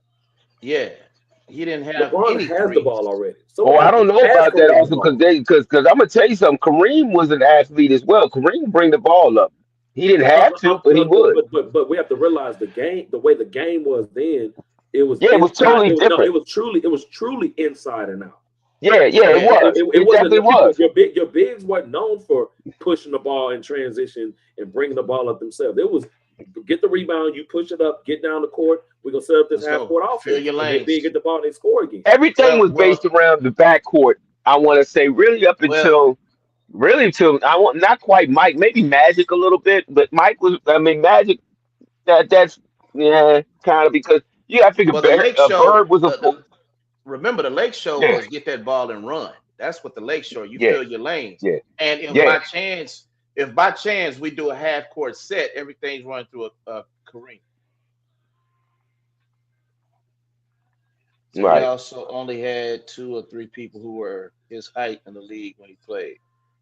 Oh, Uh, he don't know basketball. I'm trying to no, tell you, ain't no no, way he believe Kareem, that. no, dog, Kareem, that was some monsters, It dog. was some monsters, bro. You had Yeah, Yeah, it Ralph was some yeah. Sampson, you had monsters. Wilt, Ralph you had Sampson. You Yeah, Hakeem you had Olajuwon, Akeem Hakeem Dennis Olajuwon, Olajuwon, Patrick Cartwright, Ewing, Come Patrick Robert on, Ewing, man. Come on, Robert man. Robert Parrish. Parrish. Yeah, Yeah, they had some players, and they all at center back then. Alonzo Rick Mourning. Roll. Like, come Wilt on, man. Chamberlain at one time. Yeah, Yeah, still, yeah, Will in his earlier years. Yeah, he missed Bill. He missed Bill Russell like by like a year or two. Yeah, Nah, it was some bigs back then, bro. It Yeah, wasn't Kevin no. McHale, Robert Parrish, like come on, they had some guys. Yeah. Bill You know, I'm gonna Walsh. say that I think when they removed the illegal defense, like what was that? What year was that? Oh, 2000, Mm, 2002, whenever they removed the 2002. illegal defense, is really when they took away the big man from the game and it started becoming more of a backcourt game. That and the Well, yeah, they defensive made 3 second it. rule, hand Yeah, checking, those and they things. They well yeah, they go ahead. did that. They did that along with taking taking a 10-second the 10-second to across half court. They moved that down to 8. And what they did, and that's why I tell people, they look at the games back in the day and they were like, Hmm. man, look at that, man, 98, 95. There wasn't no exciting game. Actually, it was, but they had 10 seconds across half court line. And people don't realize when you took it from 10 to 8 seconds, you added about 40 more possessions. It's a Possessions, right? possessions, And, it's a and you know who possessions game because pioneered that? Mike it, D'Antoni and Steve Nash did that with Yeah, the yeah, Phoenix and you Suns with their sped seven second and less offense. they and did you that sped the first. game up. Yeah, and you Yeah, sped the Yeah. game up at the same time. yeah, because Now Jim, the Now, ABA, because I Jim said Jackson it the other spoke night, about it. Jim the Jackson yeah, spoke ABA, about it. the ABA has 7 seconds across half court, so that makes the right. game even faster. Even faster, right, right. Yeah, And here, I'm gonna tell you when things totally change is when they realize that at 33% with high volume 3 pointers, you're basically putting up a per possession value as a 50% shooter from the mid post. If you're doing it at volume at 33%, and that's where the game changed. Now you got people running down court wide open, stopping and shooting threes. Mm. Yeah, Jim Jackson even spoke on that when he played for the Suns for the time he did, where him and Kobe going at it, and the shot go up. He's like, man, I'm trying to go at Kobe. He Honestly, said, no, let the shot go up, get back down the court. We're trying to get as many possessions, basically. Like, for yep, our younger yeah, listeners, though, yeah, I honestly think it would behoove you to go and look at tapes of the big men that played from, if you can see a tape of Russell and Will, if you could see a young Kareem, if you could see, man, these you had players. Moses Malone and Daryl Dawkins on that team Malone, too. yes, Like, come absolutely. on, man, Moses yeah, Malone, yeah. the come West on, man. Unsells, those Yeah, players back in the day, and how they banged in the paint, and yet how efficient they were at the same time, and how dominant they were in their careers. You know, man, come on, man. Yeah, yeah. You I, you I would was, have a greater respect I for the saw, I game saw, and for I those saw, players. I saw Akeem Olajuwon block that hook shot at its peak. Peak, Woo! that When I let you saw know. That that, let you know how athletic he really was. absolutely. oh man, you wild. They got YouTube though, bro. Don't do that, man. Don't This do man said VCRs. that. All right, well, he must be living in Oh, historic what are you times. talking about VCR? You He better said go get you some VCR. Betamax tapes, That my is nigga. funny, What you bro. talking about? You That know, is get you some funny. Super 8s.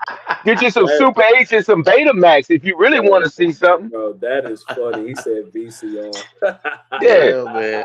yeah. You better nah, and I'm telling him right now, hey, the VCR is still too new. That come out when I was a kid, man. Shoot, I'm talking about some of them games that's on Super 8 and in Betamax, man. Man, bro, with the Yeah. internet today, you can look up just about anything if you really want to Anything, yeah, find it. Nah, it's for out real. there, no If you doubt. really want to But find it, you can look up anything. because a Yeah. lot of the But players that we talk about, the newer generation has no clue. A lot of them don't even know who Mike. They know who Michael Jordan is, but they don't know how great he was. They don't understand it. They didn't yeah. going against a bunch, individuals. He was supposed to dominate, no doubt, and he did. But even with that, They don't, go look at George Gervin. you going in and out. Yeah, you cut, yeah, Solidify you this cut, you cut, yeah, you cutting out, trustee. You cutting in and out, brother. to these people. Go look at the Adrian Daly. Go look at these sleeping boys. You going in and out, trustee.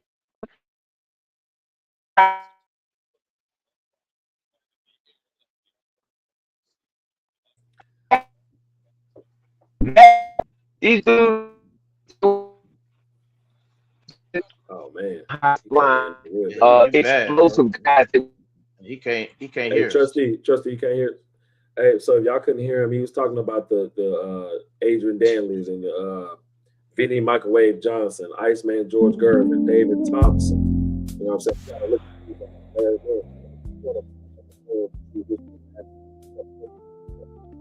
homework and do your due diligence to make sure that you understand where the game came from and where it is today. From your high flyers to your big man to your stretch fours and fives to your anomalies on the court, whether we're talking about the all-time great men or not.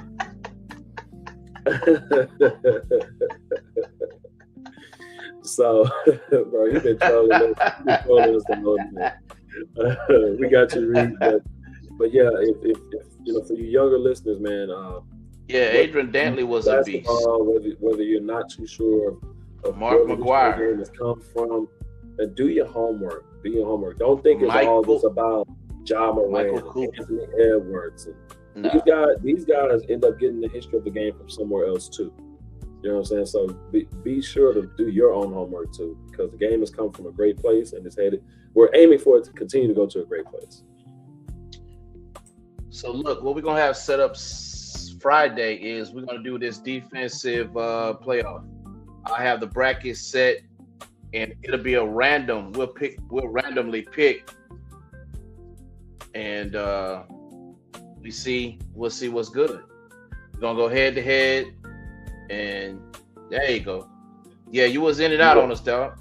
No, I wasn't in and out. You put me out because you got mad because I started talking some facts, man. No, man, we couldn't hear you, bro. Look what Keyshawn said about 2 minutes ago, bro. You was going out, bro. He was choppy. He was like, my man must got dial-up service with his Beta Max. Yeah, with the Beta Max, no doubt. I feel you. That's funny. We couldn't hear you, bro. We couldn't hear you, man. Hey, look, the reason why you couldn't hear me is because Larry kept on muting me out, in and out. No, man. Oh, man. No, you was choppy, man. You was real choppy, man. Enjoy it. But honestly, I just want to say what I was saying was go back and look at some of these older tapes and see some of these guys, the Oscar Robertsons, the Perlman Rose, those guys that helped develop this league into what it is today, man. They deserve their flowers. They deserve their respect. Facts. So we setting up this bracket. On Friday. We'll be back at 8:30, and that's gonna be fun. Yeah, that's gonna be fun. No doubt. That's gonna be fun. I'm gonna come with some off the wall stuff on Friday. I'm definitely gonna make it. I'm gonna turn the red light. I'm trying to tell you, it's gonna be DEFCON 12 by the time I'm finished.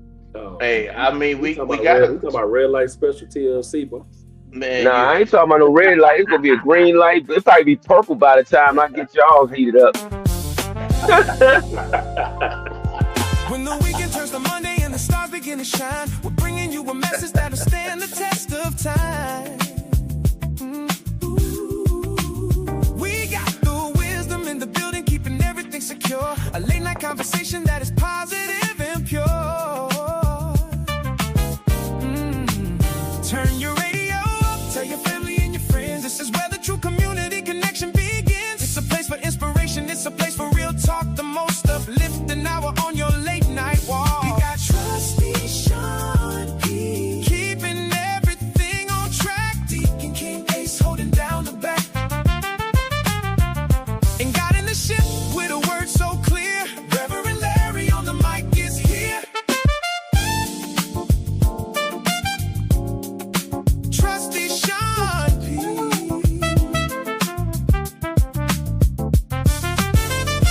Deacon King Ace, and your Come on with host, that smooth tea. Reverend Larry. The mic is live right now.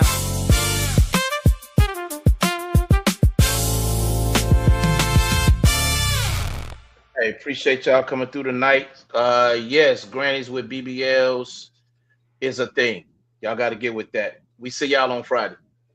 No doubt. Yo. I got homework for you too, Larry.